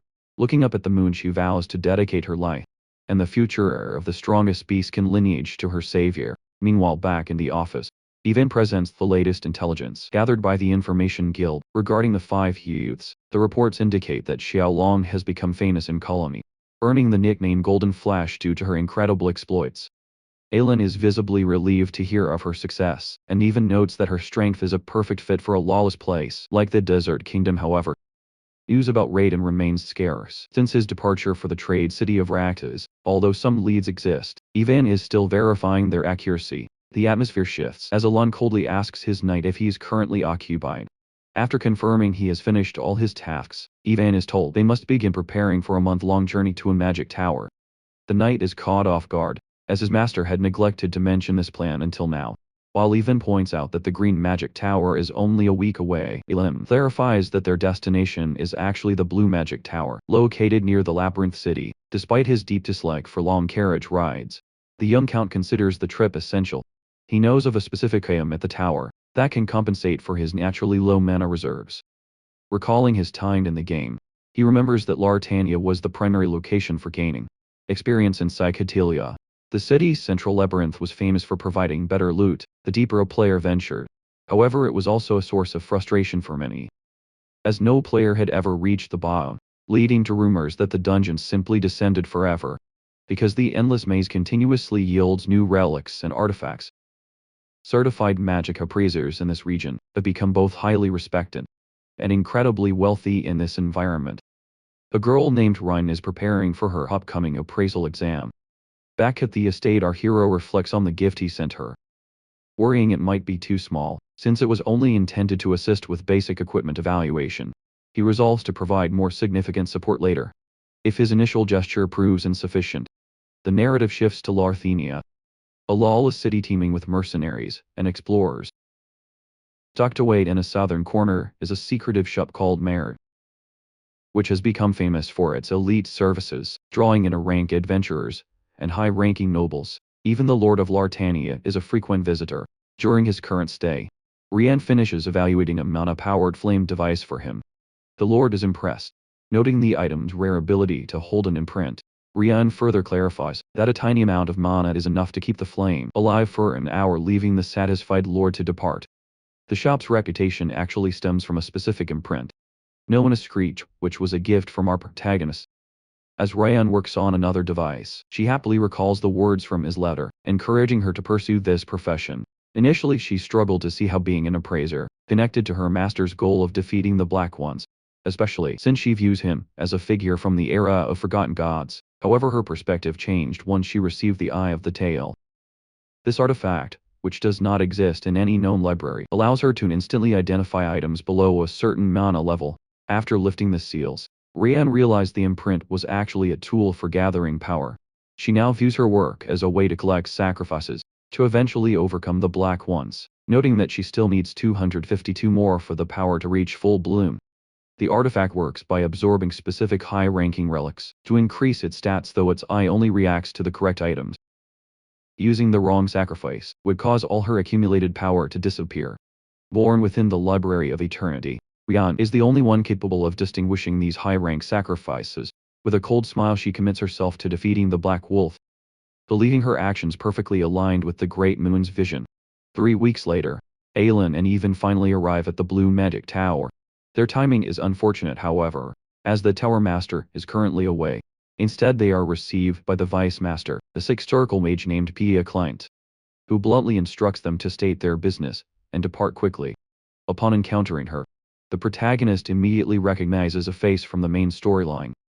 In the current timeline, which precedes the original plot, Pia Client has not yet attained her full potential, though she is currently the Vice Master. The game portrays her as a magical prodigy, who reaches the 8th circle, and leads the tower before turning 30. This institution wields power comparable to the high nobility, largely due to its control over essential magical resources. As a practitioner of her level, Pia has already surpassed the limits of ordinary humans. When Elon introduces himself, and explains his intent to deal with the time rift, Pia, who was previously preoccupied with paperwork, stops to listen. These rifts, also known as summons, are dangerous gateways to unknown dimensions that manifest in areas of high magical density, causing localized chaos using her specialized observation eye. Pia skeptically evaluates Elon's meager talent, and bluntly orders him to depart. She refuses to listen to his explanations, accusing him of being just another treasure hunter looking to exploit the anomaly for personal gain. Exhausted by a constant stream of similar claims, she slams her desk in a fit of temper. Despite her unfair assessment, Elon remains composed and asks for a chance to demonstrate his skills. At the sight of the rift, Pia remains cynical, assuming he is merely a lucky man trying to maintain his reputation after inheriting his title. To intimidate him, she releases a suffocating wave of mana. Elon finds her terrifying, noting that despite her busy schedule, she seems surprisingly well informed about social gossip. Driven by desperation, he proposes a high-stakes gamble. If he fails to close the rift, he will forfeit his entire fortune to her. To prove his sincerity, he even offers to swear a binding mana oath. Intrigued by the wager, Pia agrees to lead the way, reminding him one last time that failure means he loses everything. She mocks him internally, convinced that a mage with only 2nd circle mana is nothing more than a lucky fool who doesn't know his place. As they approach the anomaly, Elon reflects on how unusual this situation is. Typically, rifts vanish naturally within 3 months after releasing an artifact, which is why most researchers lost interest in them. This specific rift, however, has persisted for over 2 years. When they arrive, Pia warns him again to retreat if he is out of his depth. She is horrified to see him preparing to intervene with his bare hands instead of a staff, a method described in ancient texts as dangerously primitive. Before she can stop his reckless act, Pia finds herself unable to move.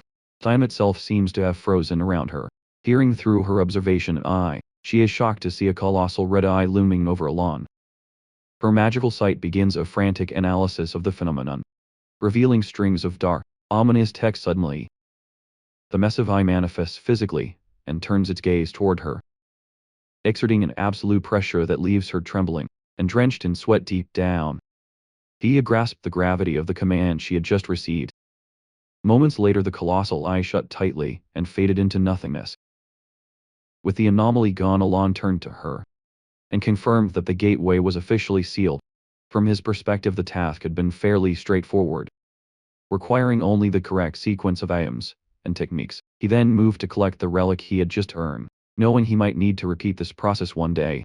Our protagonist had previously cast a subtle spell on Pia to ensure she wouldn't question the event. While he initially wondered if his trick had worked, her immediate decision to keep the entire incident a secret suggested it had. However, her subsequent bizarre facial expressions made him doubt his success. When he tried to step closer, she cut him off with a frantic yell, desperately promising that she wouldn't tell a soul and could be trusted with the secret. This erratic behavior left our hero completely baffled.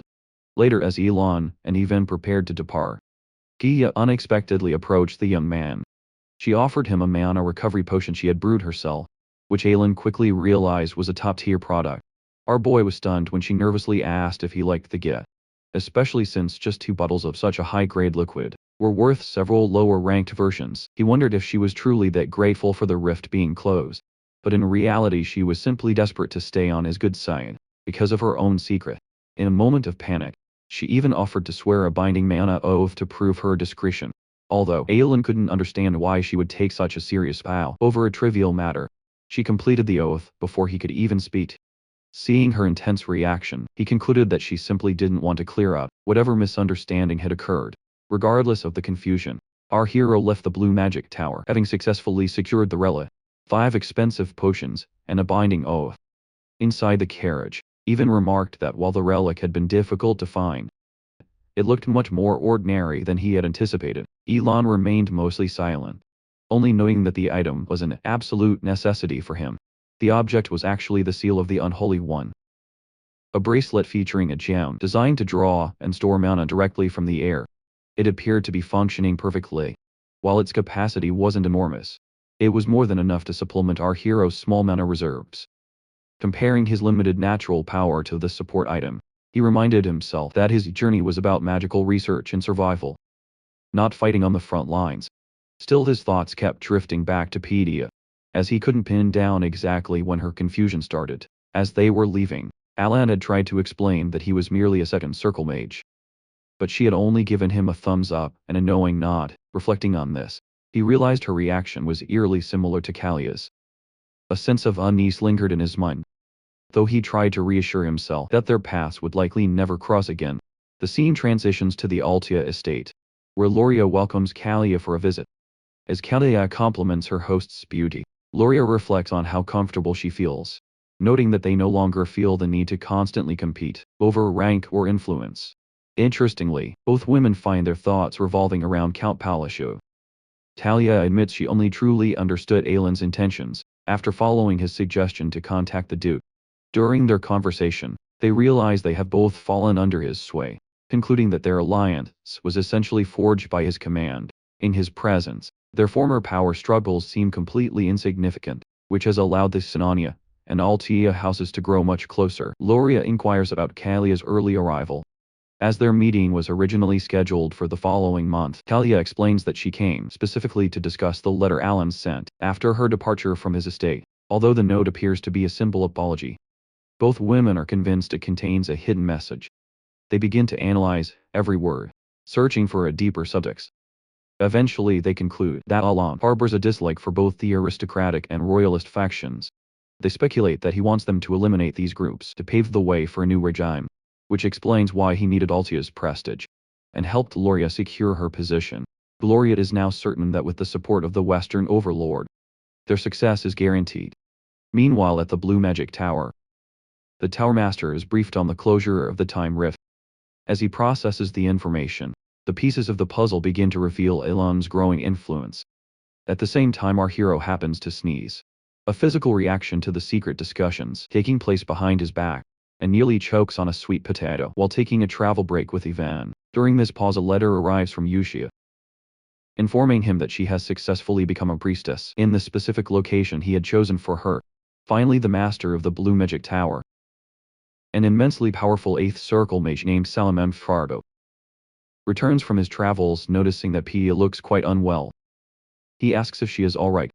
In a weak voice, she simply confirms that she completed all the tasks he entrusted to her. Obvious exhaustion deeply worries Alan, who reflects on her rapid rise to the position of vice master.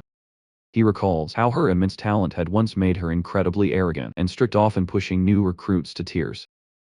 Salan had never tried to correct her personality, believing she would naturally become humble once she reached the 7th circle and realized the limits of her achievements. However, her current state seems highly unusual. Attempting to cheer her up, he jokes about his mission in the north, and asks if the workload he left her was truly that difficult. She only sighs, revealing that Alan closed the time ret, but explains that she cannot provide any details due to a binding mana oath. As she silently endures the restriction, Salem pats her head deep down. He is actually pleased to see her arrogance finally broken, though he wonders if the magic used was an origin spell. Pia is so overwhelmed by her recent experience that she doesn't even move to brush his hand away. As a result of these events, Salem's curiosity regarding the young count grew significantly. A month had passed since Aelon's return from the Blue Magic Tower, and having acquired the Mark of the Unrighteous, he had immersed himself even further into his study of magical incantations. His progress was accelerating rapidly, largely because he could now practice his spells multiple times. Each he meticulously recorded every new rule he discovered, and while his advancement followed his planned arrangements, he remained slightly uncertain about the underlying cause of his growth. Even eventually spoke up, noting that Elon's magic had become remarkably more powerful. To the night, the spells no longer resembled standard second circle magic. They felt like they belonged to an entirely different category compared to just a few months prior. The physical evidence was undeniable, as Elon's magic had just blasted a massive crater into the earth. The boy privately agreed that gravity alone shouldn't cause such destruction, even at the maximum output of a typical second circle spell. He realized his perceived strength wasn't just his imagination. Alan considered that this power boost likely didn't stem from simple practice, or the phrases themselves, as better efficiency usually just improves precision. He viewed the phrases as triggers to modify magical attributes, and had spent months experimenting with different gravity arrangements. He assumed the increased strength was a minor side effect of optimizing these patterns, simply telling even that his current peak physical condition was the reason he seemed stronger. After depleting his 3 daily spell charges, Elon decided to head back inside. Once Ivan delivered a letter from Yuga. Internally, he wondered if his sudden power was a compensation for a curse. In the East, a curse involves a ritual sacrifice that penalizes the target, but grants them a boon in return. Since he knew no one connected to the East, he also considered that he might be receiving faith from an unknown source.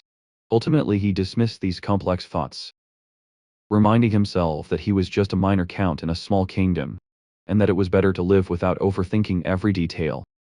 Meanwhile, the narrative shifts to Reinwall, the capital of the Holy Kingdom of Rosario.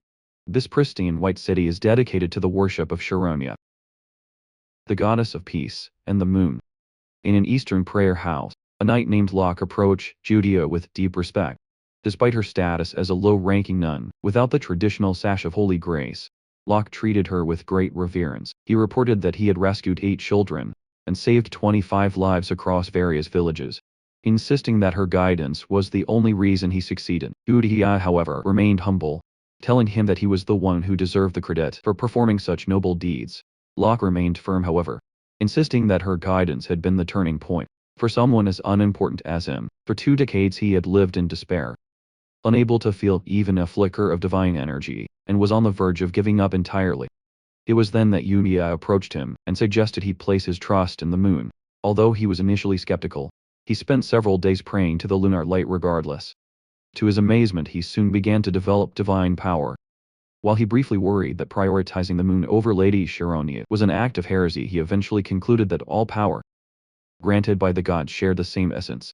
The fact that the goddess's holy artifacts now glowed brightly in his grasp served as undeniable proof of his new strength. When he had previously questioned why she chose the moon as his focus, Yuya explained that, while traditional faith is based on the invisible, it grows very slowly. She argued that it is far simpler to find conviction in something that actually exists in the sky, promising him that the moon would always be there for him. Locke found this reasoning logical, believing it was the perfect way for a doubtful person to find certainty. Returning to the present, Yuya invited him to express his thanks through prayer. Since it was the scheduled time for devotion, a large crowd had gathered and they entered the hall together.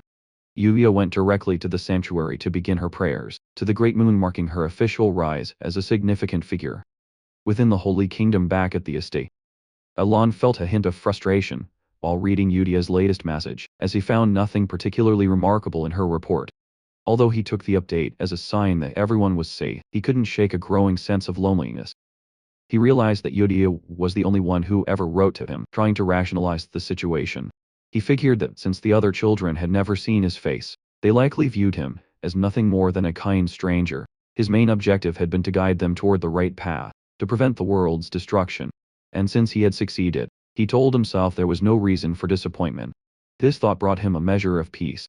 He reflected on how Yudia still made time to write every month, despite her busy life, even if it hurt slightly, that only the eldest of the group acknowledged his war. A sudden shock made him jump when he realized Ivan was standing right there in the room. He quickly regained his composure as Ivan explained that he had finally gathered detailed news about the youths through the Information Guild. Alon was left speechless for a moment upon hearing that Raiden had surprisingly become a pirate, and he immediately demanded every detail.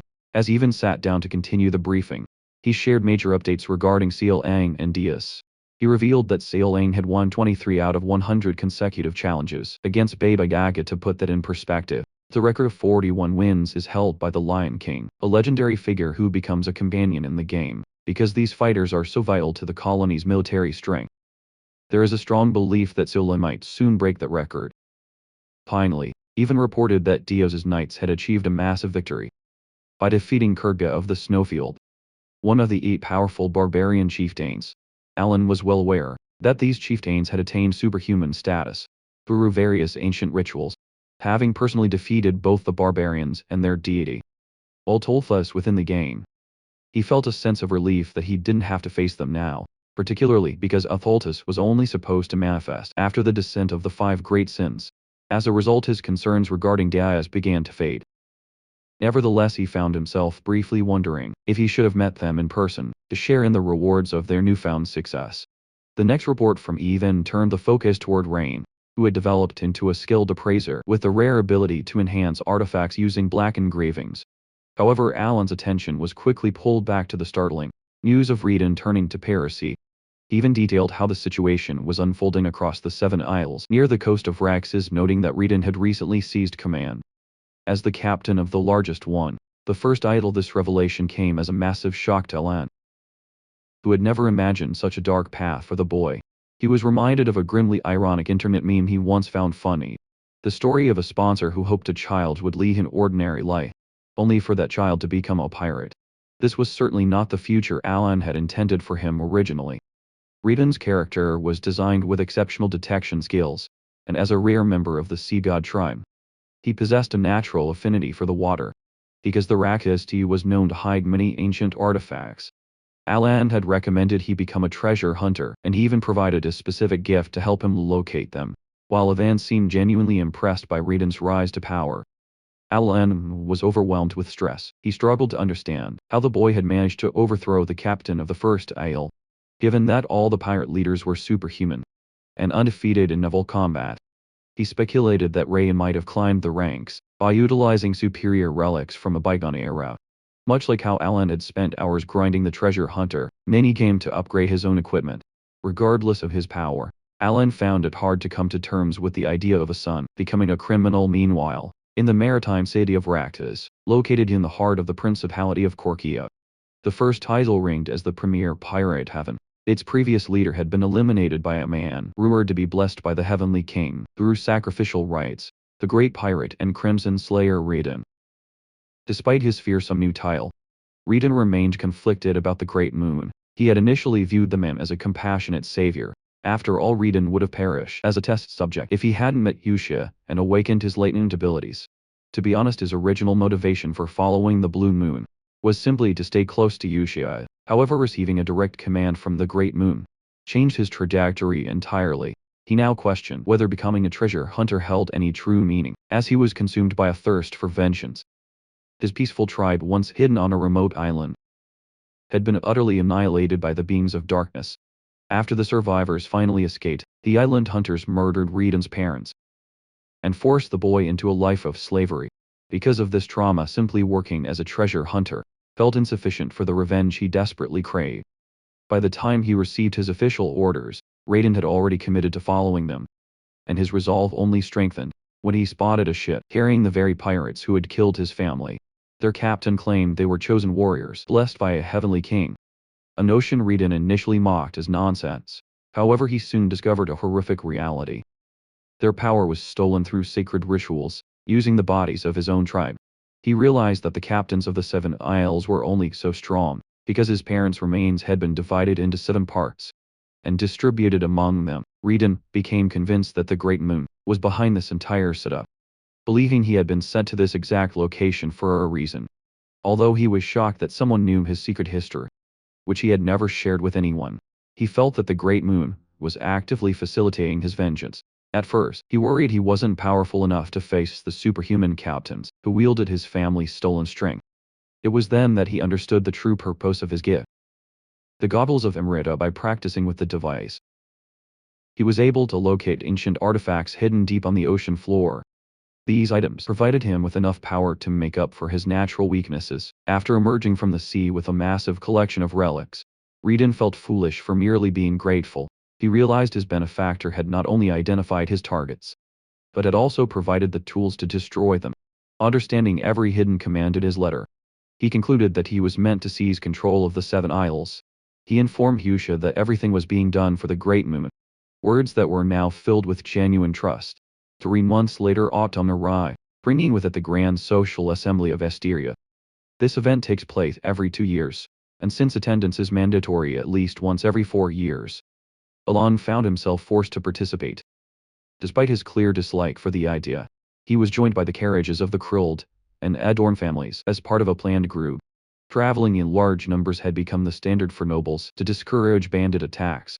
However, while staying at an inn that evening, Aelin faced a different kind of trouble. Other nobles began questioning why he only had a single guard, rudely suggesting that his budget must be tight after his unexpected rise to the rank of count. Rather than being harassed by criminals, he found himself being pestered by his own peers. This was particularly ironic, given that the Palladia family's massive wealth had historically been built within the vast underworld of the East. Despite his family's history with organized crime, the young count was perfectly happy with his quiet new life. He found the underworld far too risky, and was content to live without any major drama.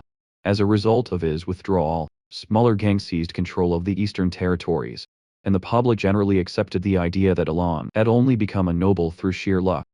The intimidating rumors of him being a criminal mastermind slowly faded, and he was mockingly rebranded as the Lucky Brat. During their travels, other nobles continued to tease him about his supposedly empty pockets. While Alon initially felt they were being rude, he realized these families, the Krills and Adorns, had once been victims of the Palladia family's cruelty. Viewing their insults as nothing more than the venting of petty, internet trolls, he decided to apply basic gamer etiquette and ignore them entirely. While the other lords spent their time insulting him in a way that almost sounded like a repetitive rap song, Elon and Ivan sat back and enjoyed some delicious grilled corn from the kitchen. They completely tuned out the noise, which only served to frustrate the two nobles further. After using a magical artifact to skim Elon's surroundings, the lords confirmed he had no hidden escort forces. This solidified their belief that he was truly a broke, defenseless noble. Emboldened by this discovery, they began plotting an underworld expansion of their own. Their plan was to seize power and wealth for themselves, while teaching the young count a terrifying lesson about how harsh the world could be. Meanwhile, the narrative shifts to the frozen, lifeless northern lands inhabited by the barbarians. They're the Great Kulgan. One of the 8 legendary barbarian chieftains had finally been defeated, although barbarians view a warrior's death as glorious. This particular battle ended in a shameful disaster. A knight from Calaban had proposed a formal duel, only to lead them into a cowardly ambush, as Kulkan lay dying in the bitter snow. Feeling disgraced by such an end, a mysterious voice urged him to call upon the ancient name they once worshipped with his final breath. The chieftain whispered the name of their god Atholtus. To his amazement, his broken body began to move again at the sound. As he cried out for help once more, Atholtus heard the plea, and decided to grant his followers' desperate wish. Unaware of the divine awakening in the north, the noble caravan finally arrived at the social venue.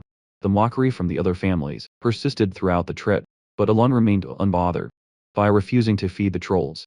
He left the Krilled and Adorn lords fuming with irritation. As night fell, the two conspirators finalized their plan to attack Aelin from behind. Eager to test their new power and prove that the era of the Palladia family was truly over, panic and terror erupted as the group suddenly realized they were completely surrounded by monsters. The knights and mages immediately sprang into action, with one mage using a lightning spell to eliminate an entire army of heavily armed goblins. The sheer number of creatures was overwhelming, threatening to wipe out everyone present. These were no ordinary goblins. They had already eliminated the sentries and breached the camp. Their bodies were strangely covered in stone-like growths and infused with mana, granting them physical strength far beyond anything the knights had ever encountered. As the ground shattered under their charge, the goblins launched a fierce assault. In the midst of the chaos, Alan stepped forward to intervene, successfully deploying a third circle rock wall and a second circled shield. Utilizing the magical phrases he had been practicing, he trapped a large portion of the enemy force inside a massive, hovering orb. He then triggered a vacuum effect, causing heavy rocks to rain down from the sphere onto the monsters below. Although the onlookers were stunned by his display, Alan urged them to stay focused on the fight. As the remaining goblins rushed in, the knights and mages began their counter-attack. Alon continued to provide magical support alongside Ivan, and the brutal battle lasted until the following morning. While the humans eventually emerged victorious, the survivors were left questioning the true extent of Alon's power. Meanwhile, the young count had turned pale, privately shaken by how close he had come to death. Despite his daily spell limit having increased to 3 or 4, he had completely exhausted his mana during the struggle, leaving him temporarily defenseless. The experience of being powerless, even with Ivan nearby, had been terrifying. When Ivan noticed him shivering and asked if he was truly alright, Elon insisted he was fine. He reflected that while he had originally wanted to travel alone to avoid the noisy nobles, it was fortunate he had joined their caravan after all. However, a much larger concern weighed on his mind: the appearance of the amethyst effect on the monsters. Alan recognized this as a sign of divine descent, a rare phenomenon from the game, where an outer lord attempts to enter the world, making monsters significantly more vicious and powerful. He was deeply troubled because, according to the original plot, these outer lords were only supposed to descend after the 5 great sins awaken, and the world faced destruction. Since he had prevented the children from becoming those sins, he couldn't understand why this catastrophic event was already beginning, leaving him with a massive headache as he searched for an answer to address the growing mystery. The young count realized he needed to collect more data before reaching a conclusion, otherwise he feared for his own survival. After a grueling trip, the nobles finally reached the Rotogray ducal estate. Though the long journey left Elon feeling physically ill, the grand social soon commenced. And upon entering the ballroom, Elon marveled at the golden decor, which he even explained was specifically designed for the elite to flaunt their riches. Wanting to avoid social drama, Elon planned to keep his distance from the other aristocrats, particularly the Duke. However, his plans for a quiet evening were interrupted when the lords of Krild and Dorn approached him with a sudden, strange request for his time. To Alan's surprise, they offered him a collection of high-quality goods from their lands, along with a chest of coins to support his territory. Their desperate behavior baffled the hero, but his naturally distant and cold aura only made the 2 lords tremble in regret. This sudden change in attitude dated back to the aftermath of the goblin battle. Terrified by the magical display they had witnessed, the 2 lords had consulted a third circle mage, belonging to Baron Almond. When they questioned her about the spells Elon had used, she admitted that his power far exceeded her own. This led the lords to believe that Elon was actually a high-level mage, who hid his true strength to travel without guards. Now in the present they were desperately trying to bribe him to save their own lives. While they bowed and begged for mercy, Elon stood there in total confusion, unaware of their misunderstanding. Although he was usually a forgiving person, he decided to maintain his cold demeanor since they had previously been so disrespectful. His silence only convinced the terrified lords that their end was near. Later, Alan sent Ivan to gather intelligence from the Information Guild. While he personally kept an eye on the guests, he soon noticed 2 nobles whispering in secret, and used his mana to enhance his hearing. They were discussing the recent alliance between Duke Altia and Count Zenania, a topic that didn't particularly worry Elon, since he knew the 2 families had a historically poor relationship. He concluded their partnership was likely temporary. However, just as he began to relax and enjoy the food, his enhanced hearing picked up a new, unexpected detail from their conversation. The 2 nobles began discussing how Pelesio was actually the leader of their faction. This news came as a complete shock to Elon, who found the idea nearly impossible to believe. His skepticism stemmed from the fact that he had only met Duke Altia during her youth and had only encountered Kalia on 2 occasions. Furthermore, the current Count Sinania had never even met him. Although the situation was giving him a massive headache, he decided to simply let the rumors spread as they pleased. Shortly after Carmen, the 3rd Duke of Camelon, approached our hero. This encounter made Elon realize that the social event was being attended by representatives from other nations as well. With a spiteful grin, Carmen remarked that he had heard Elon became a count through pure luck and mockingly asked for his secret. This insult deeply irritated the protagonist. However, a middle-aged noble nearby intervened, questioning why Carmen felt he could insult a member of the Asteria Kingdom's nobility. Carmen was caught off guard, having assumed that bullying Elon would be consequence-free. He had traveled from a distant land, specifically to marry Duke Ratigri's youngest daughter, fueled by the arrogant belief that no woman could ever reject him. However, his fines had recently cancelled the wedding, after he made disparaging comments about other women during a banquet. Frustrated by this rejection, he had spotted Alan from afar and decided to use him as a target for his anger.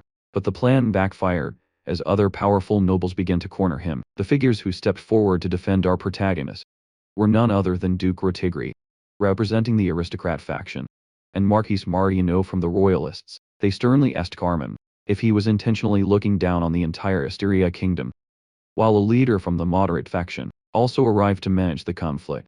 Elon recognized these men as the primary power brokers of the kingdom, while Carmen tried to deny the accusations and eventually admitted his error. Marquis Martino whispered a sharp reminder into his ear about how he had belittled Elon, watching the scene unfold. Elon felt a strange sense of familiarity. As Carmen apologized repeatedly, the three high-ranking nobles demanded more than a simple sorry. A high-pressure situation that triggered painful military service memories for our hero. Terrified, Carmen eventually fled. After a final apology for his rudeness, the three powerful nobles then turned their attention to Alan, expressing their concern for his well-being. Meanwhile, our hero overheard another hushed conversation between two nearby nobles. They were convinced the rumors about Alan's influence had to be true, given how the kingdom's key figures were treating him. In their view, once Altia and Sinania officially entered the political arena, the Palladio house would become an unstoppable force and grant them immense power. Hearing these persistent rumors made the young count feel completely exhausted. He worried that if the gossip didn't stop, his life would become far more complicated. Yet he eventually decided to ignore the chatter, since the stories were entirely baseless. During the social event, both Duke Rotigri and Marquis Martino approached him for a conversation. Martino mentioned he had heard about Elon's recent magical research, and unexpectedly offered him a high-quality artifact as a gift. To Elon's surprise, the other two high-ranking nobles had also prepared presents for him. Unable to turn down such valuable items, our hero chose to remain quiet and accept the offerings, walking away with 2 magical artifacts and 5 mana potions. Early the next morning at Duke Rotagri's annex, Martino reported to a mysterious lady that Elon had accepted their gifts. While small tokens are common among nobles, the exchange of significant items like artifacts usually signals a formal alliance, or the acceptance of a faction leader. The lady, who was revealed to be Duchess Altia, noted with satisfaction that Elon had officially acknowledged them. Martino laughed, attributing this success to Altia's clever maneuvering, and she commented that they were now aligned toward a shared goal. When she asked about their other targets, Martino confirmed they were all ready to be brought into the fold. He admitted, however, that he didn't quite understand why she was personally involving herself with the people Elon had selected, believing they should simply use bribes to secure these pawns. Despite the wild rumors spreading through the capital, the political situation was shifting in their favor, and Loria decided it was time to move to the next stage of her plan. By the 4th day of the banquet, Elon found himself constantly receiving unexpected gifts. He realized that people were only being so generous because they believed the false rumors about his close ties to Altia and to Hinania. Yet he simply couldn't stop himself from accepting the wealth. His peaceful moment was interrupted when Ivan suddenly appeared behind him, giving him a massive fright. Later that evening, Ethan delivered the alarming news that another god had already descended in the northern region. According to his report, the kingdom of Kaaban was in a state of shock, and experts believe the incest phenomenon was directly linked to this divine arrival. Furthermore, Ivan had successfully located the specific person Elon had been searching for in a village within northern Ashutlan. Upon hearing this, Elon immediately decided to head for Kalaban. Although Ivan pressed him for more information, the boy refused to give any specific details, promising to explain everything once they were on the road. He ordered his knight to begin travel preparations at once. After Ivan left, Elon was left with a pounding headache. He had desperately hoped to avoid this scenario. In the original game, outer gods were incredibly lethal threats, and the biggest problem was the total lack of information regarding which specific deity would manifest, or how their descent would unfold. All the information Elon had gathered previously had suddenly become pointless, as he never imagined these events would unfold so rapidly. From his experience playing the game, he had witnessed hundreds of different outcomes and could clearly foresee the final result. The allied kingdoms would likely be ruined, falling into chaos due to pointless wars on lands corrupted by otherworldly power. Our hero knew that if things followed that path, his own life would soon be at risk. However, he also knew that once an outer god descends, it undergoes a stabilization period of several months before fully awakening. During this time, it cannot exercise its maximum strength. Consequently, Elon decided to handle the problem during this specific window of vulnerability. After sending a letter to check on one of the children, which caused Diaz to delay his plans for 2 weeks, the scene shifts to the village of Parkin, in the northern Ashudelan kingdom. There Elon finally came face to face with Eleven, the actual playable protagonist of Psychedelia. The boy looked exactly like his game illustrations, and his delicate features even made Elon briefly wonder about his gender. When Elon asked if the boy knew who he was, Eleven simply laughed and expressed his genuine pleasure at meeting someone new. Observing this, Elon concluded that a main character always retains a certain spark. Regardless of how much this world changed from the original game, he was certain Eleven would eventually become a powerful and famous figure. It felt surreal for Elon to stand before a character he had controlled so many times. To secure a bond, he handed Eleven a pouch of coins, while Ivan presented a rare potion and a series of other gift boxes. Eleven was understandably confused by the sudden mountain of presents, but Elon merely explained that it was an investment in his future. Internally, our hero had resolved to provide every possible advantage for the boy's early development, telling Eleven that he was destined for greatness. His true hope was that Eleven would grow strong enough to battle the outer gods in his place as he prepared to leave. Elon introduced himself, hoping to win the boy's favor, so that Eleven would remember his kindness upon reaching success. To his surprise, Eleven followed him to offer a cheerful and sincere thank you. Elon found this level of positivity unexpected for such a dark fantasy setting, but he remained confident in his approach. When Ivan questioned if they should have stayed for a longer conversation, Elon dismissed the concern, believing the quick-witted protagonist would easily understand the situation on his own, believing his life was in immediate danger. Our hero felt he didn't have the luxury of time to slowly develop a bond with the main character. He couldn't exactly explain to Ivan that he was essentially setting the protagonist to auto-hunt mode. Ivan, however, was already impressed, noting that Eliaban possessed remarkable talent. His mana was dense and swirling, and he appeared to be equipped with artifacts. While Elon agreed, he remembered that Eliaban was originally supposed to be an ordinary person before his adventures began. He suspected this change was another unpredictable butterfly effect caused by his presence in the world. Since his only true goal was to return to his plan for a lazy, peaceful life, Elon told Ivan that he was investing in Eliban simply because the boy was strong. He also felt reassured knowing that Eliban was one of the few truly kind people in such a harsh, dark fantasy setting. As they traveled, Elon anxiously asked Ivan if Dez would even be interested in a meeting. He admitted to himself that he had avoided visiting his own orphanage out of pure fear, never expecting his past actions to lead to this situation. Ivan tried to comfort him, mentioning that the children he had sponsored were actually eager to meet him in person. 10 days later, the pair finally arrived at Kurdum, the capital of Kalaban. A long line of carriages had already formed at the north gate, and inside there's an exhausted Ivan couldn't stop yawning. Reflecting on the taxing nature of long journeys, Elon looked at an antique pendant and thought about the various preparations they had made to face the outer god. He also worried whether Diaz would appreciate the many gifts he had brought along. When they reached the checkpoint, Ivan stepped out, confident that a simple ID check would allow them to enter the capital. Quickly, Alan was initially pleased with how fast things were moving, but his relief vanished when Ivan returned to report a problem. Despite passing the identification process, they were being forced to step aside. Alan eventually climbed out of the carriage to confront a knight named Ferran, who introduced himself as a disciple of the famous Fourth Sword Master. Knight Pila, unimpressed and irritated by a name he didn't recognize, Elon coldly demanded to know why the knights were bothering them.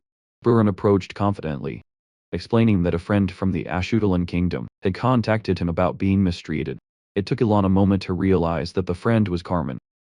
In a recent magical communication, a vengeful Carmen had cursed Elon and asked Varen to cripple him.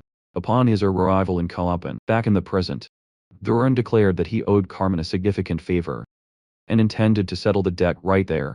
As Varen and his subordinates surrounded Elon and Ivan, the young count couldn't help but reflect on how Carmen had run away. After starting the fight in the first place, Varen offered them a way out, suggesting he would let them go if they handed over all their high-priced equipment. Stepping toward our hero, he pointed his sword at him and demanded they comply with his orders. The knight felt quite confident, convinced he had nothing to lose by bullying a nobleman from the Asteria kingdom, a nation with very little influence within the alliance. Furthermore, he assumed Elon was just a poor aristocrat with no powerful connections in Kalaban. While Elon grew increasingly annoyed by the collaboration between these two petty rivals and began gathering energy in his palm, Varen prepared to strike. He felt no fear. certain that his master would protect him regardless of the outcome. However, before the blow could land, a newcomer suddenly intervened by grabbing Varan by the throat, causing him to let out a loud scream. As he was hoisted into the air, the struggling knight desperately wondered who was attacking him. Even Alan was stunned by the arrival of Dias, who coldly demanded to know what Varan thought he was doing to his benefactor. Unfortunately for the knight, he was unaware that Dias had recently defeated Kurga of the Snowfields in a duel after striking Varan's face with a powerful blow. That sent him to the ground. Dias grabbed him by the head and ordered him to stay still. Varan, now begging for mercy, had no idea that Count Palladio was the man responsible for Dias M. Kalian's success, nor did he know that the Count had earned the title Swordless. Taking complete charge of the situation, Dias warned the other underlings that any movement would result in severe consequences. He then began a brutal assault, beating Varan and slamming him against a tree. Watching the scene, Elon was shocked by the person Dios had become furious. Dios continued the beating, telling the knight he should be grateful that the current circumstances prevented him from killing him, as Dios landed another heavy strike on Varan's now swollen face. Even remarked from behind that the punishment was becoming quite severe. Eland, however, was lost in his own thoughts, specifically about being called a benefactor. He had secretly hoped to be treated more like a father figure. Still, seeing how skillful the young man had become made him feel a deep sense of pride, as if he were watching his own son succeed. Covering his face with emotion, he reflected on the joy of seeing a well-raised child. Finding it sweet that Dias would go to such lengths for him in a foreign land, however. Realizing the extent to which Varan had been beaten to a pulp, Elon suddenly remembered that Dias was destined to be one of the 5 great sins. Finally, Dias turned away from the defeated knight and approached Elon. Shifting his attitude completely, he bowed respectfully and announced that he would personally serve as his escort. Meanwhile, in a much colder climate, the bodies of defeated warriors were being consumed by flames. Nearby, a knight held his flag high, while announcing the total defeat of the great chieftain Vulcan and his entire clan. This man was Delman, the Third Sword of Calaban, and leader of the Crimson Flame Knight Order, who officially claimed the victory for his unit. As his soldiers cheered and raised their weapons in celebration, Delman ordered them to return to headquarters to regroup. Despite the triumph, he felt a lingering bitterness. He was determined not to let his reputation be overshadowed by a newly appointed Master Knight. Gritting his teeth, he resolved to use any means necessary, even illegal ones, to maintain his superior standing.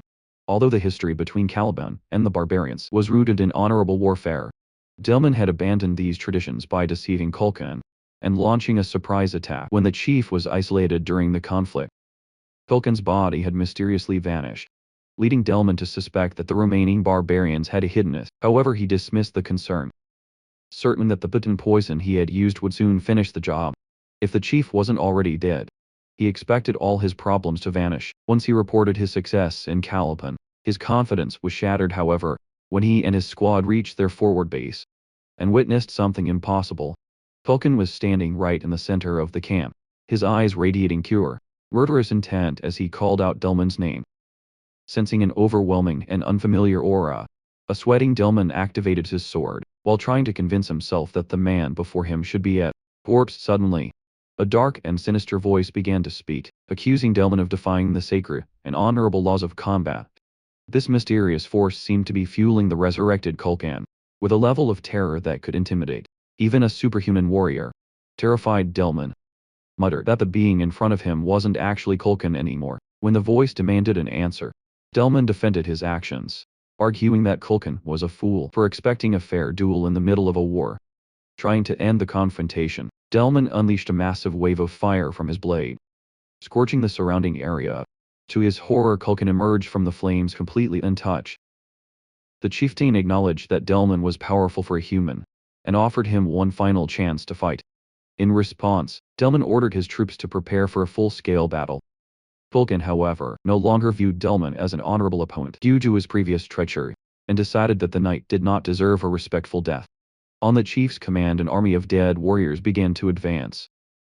As they moved, the corpses let out horrific screams, complaining of unbearable agony, and repeatedly begging for someone to end their suffering. In a flash, Vulcan managed to wound Delman using nothing but his bare hands, leaving the knight screaming in agony. The chieftain then shattered the earth beneath them, sending Delmon's soldiers flying into the air. With a single devastating kick, Hulken struck the airborne knights, causing a literal rain of blood to fall over the battlefield. Turning back to his primary target, the barbarian leader plunged his hand directly through Delmon's body. As the knight collapsed in unbearable pain, he struggled to understand the horror of the situation. Hulken reflected on the surrounding barbarism, which he believed was fueled by the restless spirits of those whose deaths were never honored. Addressing the surviving troops, he announced the beginning of the bloody Colosseum, declaring that Eludus, the god of barbarians and father of duels, would personally grant them a respectful end, provided they could prove their worth through combat. Meanwhile, back at the entrance to Calaban, the public was left speechless, as Diaz insisted on acting as Elon's personal escort. This display of humility was shocking because Diaz, known as the swordless, possessed pride that reached the heavens. He had famously beaten the second prince for insulting his sister, without facing any consequences, and he was known for being courteous to no one but the king. Seeing such a legendary figure bow to a foreign count sparked intense rumors about Elon's true identity. Despite Elon's internal worries that a luxurious carriage would draw too much unwanted attention, he and Ivan followed Diaz's invitation, with Ivan trailing behind in their own transport vehicle. Upon arriving at Diaz's massive estate, Elon was stunned by the sheer scale of the mansion. As he followed the young master inside, the heavy silence made him feel suffocated, leading him to worry that Diaz might be uncomfortable in his presence. To ease the tension and show proper respect, Elon decided to skip the small talk and address his business immediately. Once they entered a private room, he straightforwardly explained that he had come because he had a request to make. The word request deeply moved Diaz, who felt a surge of warmth because his benefactor was asking for help, rather than simply issuing a command. Noticing Diaz's odd reaction, Elon grew anxious, wondering if he was being viewed as shameless for asking a favor. However, Diaz quickly asked him to wait, so they could speak properly while seated, rather than taking the seat of highest honor for himself. Diaz insisted that Elon take the main chair. This gesture pleased our hero, as it made him feel as though he was truly being treated with the respect given to a father. Clearing his throat, Elon finally voiced his request. Admitting he knew it might be a burden, he explained that since he was traveling to the northern regions, he wanted to know if the knight would accompany him. To Alan's complete disbelief, Diaz agreed instantly without even waiting for the full explanation. The hero was stunned by such a rapid response, but Diaz calmly clarified that he had already been planning an expedition to the north himself. Feeling incredibly fortunate, Alan decided to bring up his second, and much more difficult favor. He needed to borrow the Ring of the Mad One from Caliban's royal treasure vault. Meanwhile, a soldier reported back to the vice-captain after finishing an escort mission. Although the vice-captain praised the man's efforts, he secretly knew the soldier hadn't done much, since the captain had handled the mission personally. Diaz's sister Celia was delighted to hear about the escort, assuming her brother was hosting a very distinguished guest. This reminded the vice-captain of a recent moment, when Diaz had ordered a 2-week delay for their northern schedule. When asked for a reason, the captain had happily explained that his benefactor would soon arrive. The officer reflected on how he had never seen Diaz look so joyful before, just as he mentioned that Count Palladio from the Asteria kingdom had arrived, leaving Celia in a state of wonder. Back in the meeting room, Alan felt a bit anxious about asking for the Ring of the Mad One. He privately considered it an unreasonable demand that would leave him deeply indebted to the royal family. Yet he knew the artifact was essential for his goals. Just as Diaz was about to answer, Ivan entered the room to apologize for his lateness. Elon felt the timing was perfect to shift the mood, so he prepared to present his gifts. He signaled to Ivan to bring the items in as planned, and soon the room was filled with presents. Elon specifically recommended a shoestring tie he had chosen with great care. Feeling proud of his selection, and hoping the captain would appreciate it, however, the atmosphere became slightly awkward when Diaz simply offered a brief thanks. After a moment of silence, Elon asked if he was going to open the boxes, but the captain politely declined, stating it would be rude to do so in his presence, and that he would look at them later in private. Elon's excitement dimmed as he wondered if the gifts were disliked, or if Diaz was just being overly formal. Trying to get the conversation back on track, Elon offered to provide compensation if the request for the ring caused any trouble. Diaz interrupted him immediately, promising to fetch the Ring of the Mad One right away. Startled, Alan asked if the captain realized the ring was kept in the royal treasury. Diaz nodded casually, noting that while such a task usually took a week, He would handle it. Alan listened as the knight pondered the situation, eventually concluding that dealing with the king was the most tedious part of the task. He suggested simply taking 15 men to retrieve the item, a statement Alan initially dismissed as a joke. However, the captain's expression remained so gray when he asked if he should depart immediately that Alan began to wonder if he was being serious. Worried the situation might escalate, Elon insisted that such extreme measures weren't necessary. Nevertheless, Tia seemed determined to get the ring as quickly as possible. Alan was left speechless by this intense dedication. While he felt touched by the captain's care, he couldn't help but think the man was overdoing it. As they exited the meeting room and entered the hallway, Celia arrived to greet her brother. Ivan stepped forward to meet her, and she immediately recognized him, warmly addressing him as Brother Ivan. Seeing them reunite so happily, Alan realized she was the same younger sister he had previously instructed Ivan to rescue, although he remembered her tragic death from the game's original plot. Seeing her alive and well made him notice how much she resembled Dion's. The captain, however, appeared visibly annoyed by their familiarity. He firmly told his sister to address Ivan as Mr. instead of brother, a protective streak that surprised Alan. Ivan was equally shocked by the sudden change in title, realizing that Diaz was far more protective of his sister than anyone had imagined watching this interaction. Alan finally understood the true reason for the captain's kindness toward him. It was gratitude for saving Celia's life. Previously, Alan had only considered his actions as a way to prevent Diaz from falling into villainy, but now he felt genuinely moved by the depth of the man's loyalty. When Celia turned to Alan and identified him as Count Palladio, he confirmed who he was. She expressed her thanks for the order that saved her, though Alan modestly claimed he had simply done what was required. Privately, he knew that her survival was the only thing preventing her brother from becoming a monster, and he had carefully timed their meeting to ensure a positive outcome. Despite his calculated motives, receiving her sincere gratitude felt surprisingly good.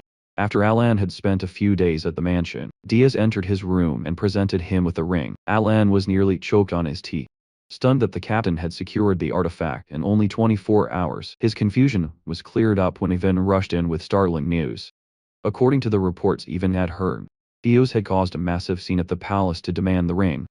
When the second prince tried to interfere with petty complaints, Diaz had simply slapped him several times. Following 3 more days of intense preparation, the scene finally shifted as Alan began his northern expedition, accompanied by the Solar Eclipse Knights. 2 weeks later, grim reports reached the forward outpost on Caliban's northern border, confirming that Kulkan had wiped out a squad of knights.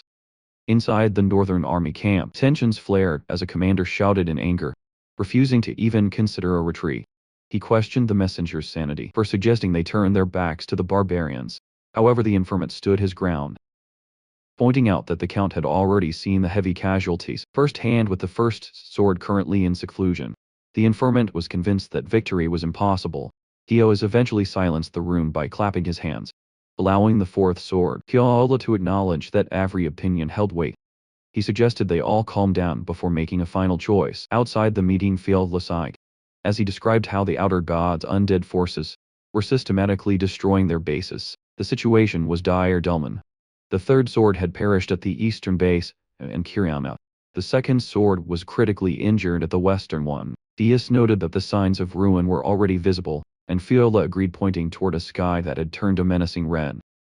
This chilling mana landscape was only apparent to those who had reached a high enough level to sense it. Disturbed by the aura, Yahello admitted that he believed retreating was currently their best option. As the conversation ended, Diaz noticed smoke nearby and found Adilon grilling sweet potatoes. Adilon was preoccupied, repeatedly muttering technical magical terms like diffraction, him dance and focus, leaving Diaz to wonder about their origin. Their peace was interrupted by the shouting of a blue-haired woman. It was the vice master of the Blue Magic Tower, who was complaining that she could no longer focus. She told the soldiers that their treatment was finished and she could do no more for them. Although she was officially there to study the barbarians' rituals, an injured soldier begged her to prioritize human lives over her research. Diaz identified the men as members of the King's Grace Knight Order, and recognized the girl immediately. As she irritably tried to push past Diaz, she suddenly froze in the distance. She spotted Ellen watching her with a terrifyingly cold expression. Diaz went pale with fear, unable to comprehend how he had ended up at the front lines. Seeing her reaction, Elon realized the rumors about her presence there were indeed true. Later, a trembling Pia nervously explained that the medicine Elon had asked for was out of stock. She mentioned that preparing more would take time, and admitted she was exhausted. After a long sigh, Elon told her that while he had been counting on her assistance, he could understand her situation. Privately, Elon started to worry that his requests were becoming a bit too demanding. However, terrified Pia quickly tried to reassure him, insisting she could certainly handle the task. When our hero admitted that his current budget was tight, and he couldn't pay the full amount up front, a sweating Pia surprisingly replied that it wasn't an issue. She offered to do the entire job for just 1 gold coin. An offer so generous that Alan decided it would be foolish to refuse. This exchange left Pedia's assistants in total disbelief. They had never seen her smile like that, and began to wonder if she had lost her mind by allowing herself to be so clearly exploited. Eager to start, Pedia rushed off, promising to prepare the medicine immediately and serve it fresh. Meanwhile, her subordinates could only watch in awe as our protagonist calmly continued to enjoy his grilled sweet potato. The atmosphere shifted abruptly when a wave of pure evil suddenly washed over the meeting room. Sensing the change, Fila stood up and asked Dios if he felt the dark energy, to which Dios simply confirmed that they were under attack. Outside the camp, a massive army of undead had materialized, forcing everyone to charge into a desperate battle. As the soldiers clashed with the groaning monster, Pia unleashed a flurry of ice shards that froze the undead in place, before shattering them in a series of explosions. Dios fought with graceful precision, using his elite swordsmanship to thin the enemy ranks. Suddenly the sky turned a deep red, as violent lightning began to strike the earth, signaling the arrival of a destructive force. From a massive bolt of thunder, the barbarian god of destruction, Eludus, emerged and mockingly called the humans savages. Vile immediately launched a daring attack, but his quick sword technique failed to leave even a tiny scratch on the deity. Infuriated, Eludus delivered a lethal counterblow, declaring that those who boasted of their noble souls would be denied a respectful death. In a horrifying moment, Viola was killed instantly, his head severed from his body. Unexpectedly, Alan stepped forward to face the god. He formally introduced himself as Alan Paltio, and stated that he was there to uphold the ancient oath of Kalgunia. To the shock of everyone, our hero challenged Eludus to a traditional barbarian duel. This amused the god, who laughed loudly, surprised that anyone still remembered a ritual from his era. With a simple snap of his fingers, Eludus transformed his undead army with a sinister aura, and addressed Alan as a noble opponent.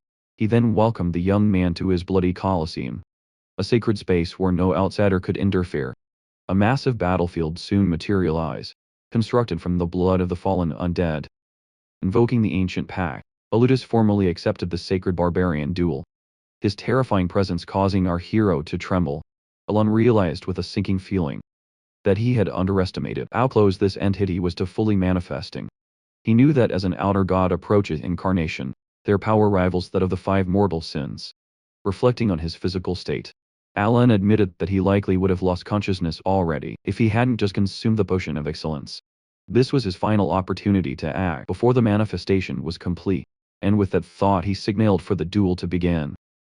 The barbarian duel followed a strict turn-based structure, and Alan recalled the first rule: the challenge party always takes the initiative.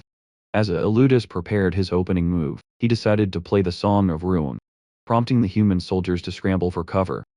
Alan, however, remained perfectly still, adhering to the second rule, which forbids the defender from moving during their opponent's turn, even when facing indirect forces. Eludus found this display of discipline magnificent, praising the boy's sense of honor. Alan then focused on the third rule, which dictates that a turn consists of 1 attack and 1 defense, after which the participants swap positions. Knowing a standard defense would fail against a god, he utilized a precise sequence of magic immobilization, condensation, reinforcement, and deepening. The dark smoke began to billow from a fluid-filled bottle in his hand, as he resolved to exhaust his entire mana reserve just to block this single strike. When Eludus finally unleashed his devastating assault, the impact resulted in a massive explosion that shattered the earth. Alan didn't flinch or lose his footing, though he was swallowed by the resulting clouds of dust and debris. As the smoke slowly cleared, Wikipedia Diaz and the other soldiers watched anxiously, fearing the worst to their relief. A giant magic circle formed behind Alan, who was still standing despite his battered condition. At that moment, the pendant he was wearing began to dissolve into the air. He remembered Pia giving him both the potion of excellence and the Remithian potion, while the latter was designed to dull even the most excruciating pain. She had been curious about exactly when he intended to use such a potent remedy. In the present moment our hero gripped the empty potion bottle. Reflecting on how its incredible effectiveness was the only thing keeping him on his feet. Everything was unfolding exactly as he had calculated. After pouring the remaining liquid directly over himself, Elon felt a surge of strength. Although he knew he wouldn't fully recover instantly, the potion granted him the mobility he needed to continue. He had intentionally lured the outer god into this turn-based barbarian duel to exploit its strict regulations and limit the deity's actions. Having nearly crossed the threshold of death, he had only survived thanks to the combined power of his healing drafts and the pendant of reincarnation. To activate the ring of the Mad One, Elon had to maintain a precarious state between life and death. Once the ring's requirements were met, a shimmering aura began to radiate from his body. He was confident that Eludis would neither defend himself nor interrupt the attack, as the god of duels viewed these rituals as sacred. In the original game, Eludis would always stoically endure the first strike, and magical enhancements didn't count as a turn. However, Elon reminded himself that this was no longer a game. There were no artificial time limits here. Instead, 4 specific conditions were currently warping the very laws of reality: the freezing climate, Elon's near-death state, the fact that magic was being directed at a god, and specifically, that it was being used against the god of duels himself. Gathering every last drop of his mana, Elon launched a final desperate assault. The strike was so powerful it tore a massive hole through Eludis, yet the god remained remarkably unfazed. Even taking a moment to praise the hero's strength, exhausted and completely drained of magic, Elon began to panic, fearing his best effort had failed. However, Eludis seemed stunned by the class and the will he sensed within the boy. Suddenly the god began to evaporate into thin air, admitting that the duel had been truly remarkable. As he faded away, Eludis left Elon with a cryptic warning to stay alert regarding the black and blue ones. Since he had technically lost the encounter, the god bequeathed his belt and his divine authority to our hero. Before vanishing completely, he told Elon that he would now be the one to carry their legacy by remembering them, and he urged the boy to call upon his true name, the Wicked One, should the usurpers ever break free. With the battle finally over and the god gone, the expedition members became busy recovering the fallen and preparing for the long journey back to Calaban. Inside the carriage, the young lady, known for her constant chatter, wouldn't stop pestering our protagonist with questions.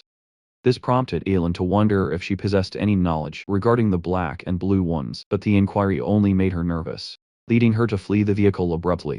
Reflecting on the situation, Elon felt like a cold-hearted villain for receiving so much praise for doing the absolute minimum. He remained preoccupied with the mystery of why the god had vanished. After a failed strike, he examined his new acquisition, the Belt of the Forgotten One, which contained an inscription directing him to Kahara, the city of the ancient god. This left him curious about what secrets might be hidden there. Shortly after, Das entered the carriage, even suggesting he should execute the mage who had dared to leave without a proper goodbye. Elon, feeling quite anxious, managed to calm him down and dismissed the idea. 2 weeks passed before the expedition officially concluded in Kirtham. Das reported the successful subjugation to the king, and ensured the ring was safely returned to the treasury. As Alan prepared to depart, he was delighted to see several carriages filled with gifts being sent along with him, considering it a fair return since he had risked everything to survive. During their final moments together, Das expressed a desire to become as powerful as Elon, which puzzled the boy. Knowing it was only a matter of time before Das realized his own immense potential, Elon assured him that with enough dedication, he could reach any goal he desired. As they sat together, Das questioned why Elon always asked for favors instead of simply giving him orders. Elon genuinely replied that one doesn't simply boss their family around, a comment that deeply impacted Das's perspective. After the carriage pulled away, Elon felt emotional, reflecting on how his support for Das had been born purely from kindness, without any hidden motives. That night, alone in his room, Das realized that while he had intended to follow the hero to repay a debt, he had ended up receiving even more generosity in return. He raised his hand, hoping to manifest magic like Elon's. While reflecting on the true meaning of family, after 3 long months, Elon finally arrived home. Overwhelmed with joy, he accidentally opened his workroom door, but immediately ran in the opposite direction, as his only priority was reaching his bed for some much-needed sleep. However, his rest was short-lived and he soon found himself back at his desk. He lamented having to work like a busy employee rather than lounging like a typical noble. Although he eventually treated himself to a week off, the inactivity soon made him restless. He began researching the cryptic terms provided by Elutus, noting that the god's name felt strangely similar to that of an Eastern deity. The mystery of the god's disappearance continued to baffle him, and he worried that other outer gods might soon begin to manifest. Unlike the 5 deadly sins, these entities usually provided a warning before their arrival. Driven by these thoughts, he stood up with the intention of traveling to Gaera. However, he realized that reaching the city would be an immense hassle, as it remained undiscovered by explorers, and its exact location was still secret to the rest of the world. Suddenly, Ivan walked into the room grumbling about the chilly temperature. This cold was actually the result of one of Alon's spells, finally working, essentially giving him a magical air conditioner. During this time, Ivan delivered a surprising report. A hidden city had finally been discovered. Meanwhile, the 5 deadly sins were holding their usual meeting, via crystal orb. Although these sessions typically lasted only 10 minutes, today was different. Diaz, who was normally the silent type, decided to share a story, which initially excited the others. However, their interest soon turned to irritation. As he rambled on for 50 minutes, even after being asked to stop, he hushed them and continued for another 3 hours, setting a new record for their longest conversation. Back at the estate, Elon returned to find his room overflowing with high-value gifts from various nobles. He decided to keep them without comment. But the tributes didn't stop. Even a month later, presents continued to arrive, highlighting the immense prestige of having a connection to a master knight. Eventually, the sheer volume of gifts became so overwhelming that Elon considered returning them later. In the capital of the Asteria Kingdom, the Grand Council meeting was set to begin. Elon was visibly nervous, taking huge strides. Because he was running late for his very first session, he even noticed a strange sight. A long line of nobles was trailing behind Elon as he walked. When he finally reached the council hall, he found it empty and tried to sit in the back. However, the other nobles glared at him until he moved to the middle, and then pressured him again until he was forced to sit at the very front among the faction leaders. Despite his obvious discomfort, Elon stayed in his seat. As the meeting commenced, he was already looking for a way to leave when it was announced that a group called the Cult Faction had been granted voting rights, with Count Palladio named as its representative. Confused as he had never heard of this group, Elon looked back and saw 2 women smiling and sitting together. He realized they must have merged their alliances to form this new faction. The pieces of the puzzle finally fell into place when he was officially called forward as the leader. The realization that he was now the head of the newly formed Shadow faction nearly drove him insane. To him, the idea of becoming a villainous mastermind overnight felt like something straight out of a movie. Meanwhile, far away in a frozen land, a mysterious cloaked figure stood on a cliffside, eagerly watching for someone's progress. Once the meeting concluded, Elon remained in his seat, looking like a total zombie as people flocked to congratulate him. He had unexpectedly become the center of attention. His dazed state was broken when Countess Xenonia and Duchess Altia approached him to talk. Searching his memory, all Alan could recall were a few casual conversations with them. A long time ago, he felt so paranoid that he began to wonder if he had a second personality, performing secret deeds behind his back. As they spoke, he finally realized that he had supposedly ordered this alliance himself. The Cult faction had been established through specific instructions sent to Sinania, and the mountain of gifts he had received was their way of confirming their loyalty. Elon was certain he had never given such commands, remembering only that he had sent a simple letter of apology. However, reflecting on his recent correspondence, he admitted that some of his letters hadn't made much sense. At the time, he realized there was no way to fix the misunderstanding now, especially since the shadowy figures from the game were famous for their strange intuition and weren't to be trifled with. Consequently, he decided his only option was to accept the leadership for the time being and plan for an early retirement later. When the women asked about his future strategy, he tried to maintain his cool persona by vaguely suggesting they should take over the underworld. To avoid any follow-up questions he couldn't answer, he abruptly turned and said his goodbyes. Later that day, Ivan was shocked to see Elon return home so much earlier than expected. Without offering any explanation, Elon simply announced they were heading back to the colony. Meanwhile, the 2 ladies were satisfied with the brief exchange, clinking their glasses in a toast to the eventual unification of the underworld. At the same time, a dangerous agent was hovering in the sky, tracking Elon with the intent to assassinate him. Although he was hesitant about Elon's connection to a powerful knight, a risk his own master had warned him about, the agent felt the importance of the mission outweighed the danger. The origin of this hit went back to a meeting at Duke Camlin's mansion. When the agent first arrived, Lord Carmen had tested him by ordering multiple men to attack. The agent effortlessly defeated them all with a single strike, deeply impressing Carmen. The tyrant of Ashudalan then proposed the assassination of Elon, confident that his offer was too good to refuse. While the agent agreed to the job as long as the price was right, he initially doubted if Carmen could actually afford his services. Carmen's response was to reveal 4 abyss entities.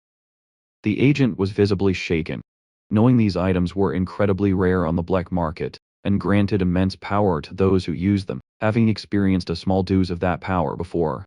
The agent's greed took over, as he imagined how strong these entities would make him. With a final assurance that he would return soon, the assassin departed while Carmen was left alone with a wicked smirk. Certain that Elon's end was near, the assassin he hired went to meet with a man known as Seeker. This individual, Duke Kamlan, held immense power as the leader of the Ashudalan nobility, and the secret mastermind behind the Federation Kingdom's underworld. Seeker was actually the father of the arrogant noble who had commissioned the hit.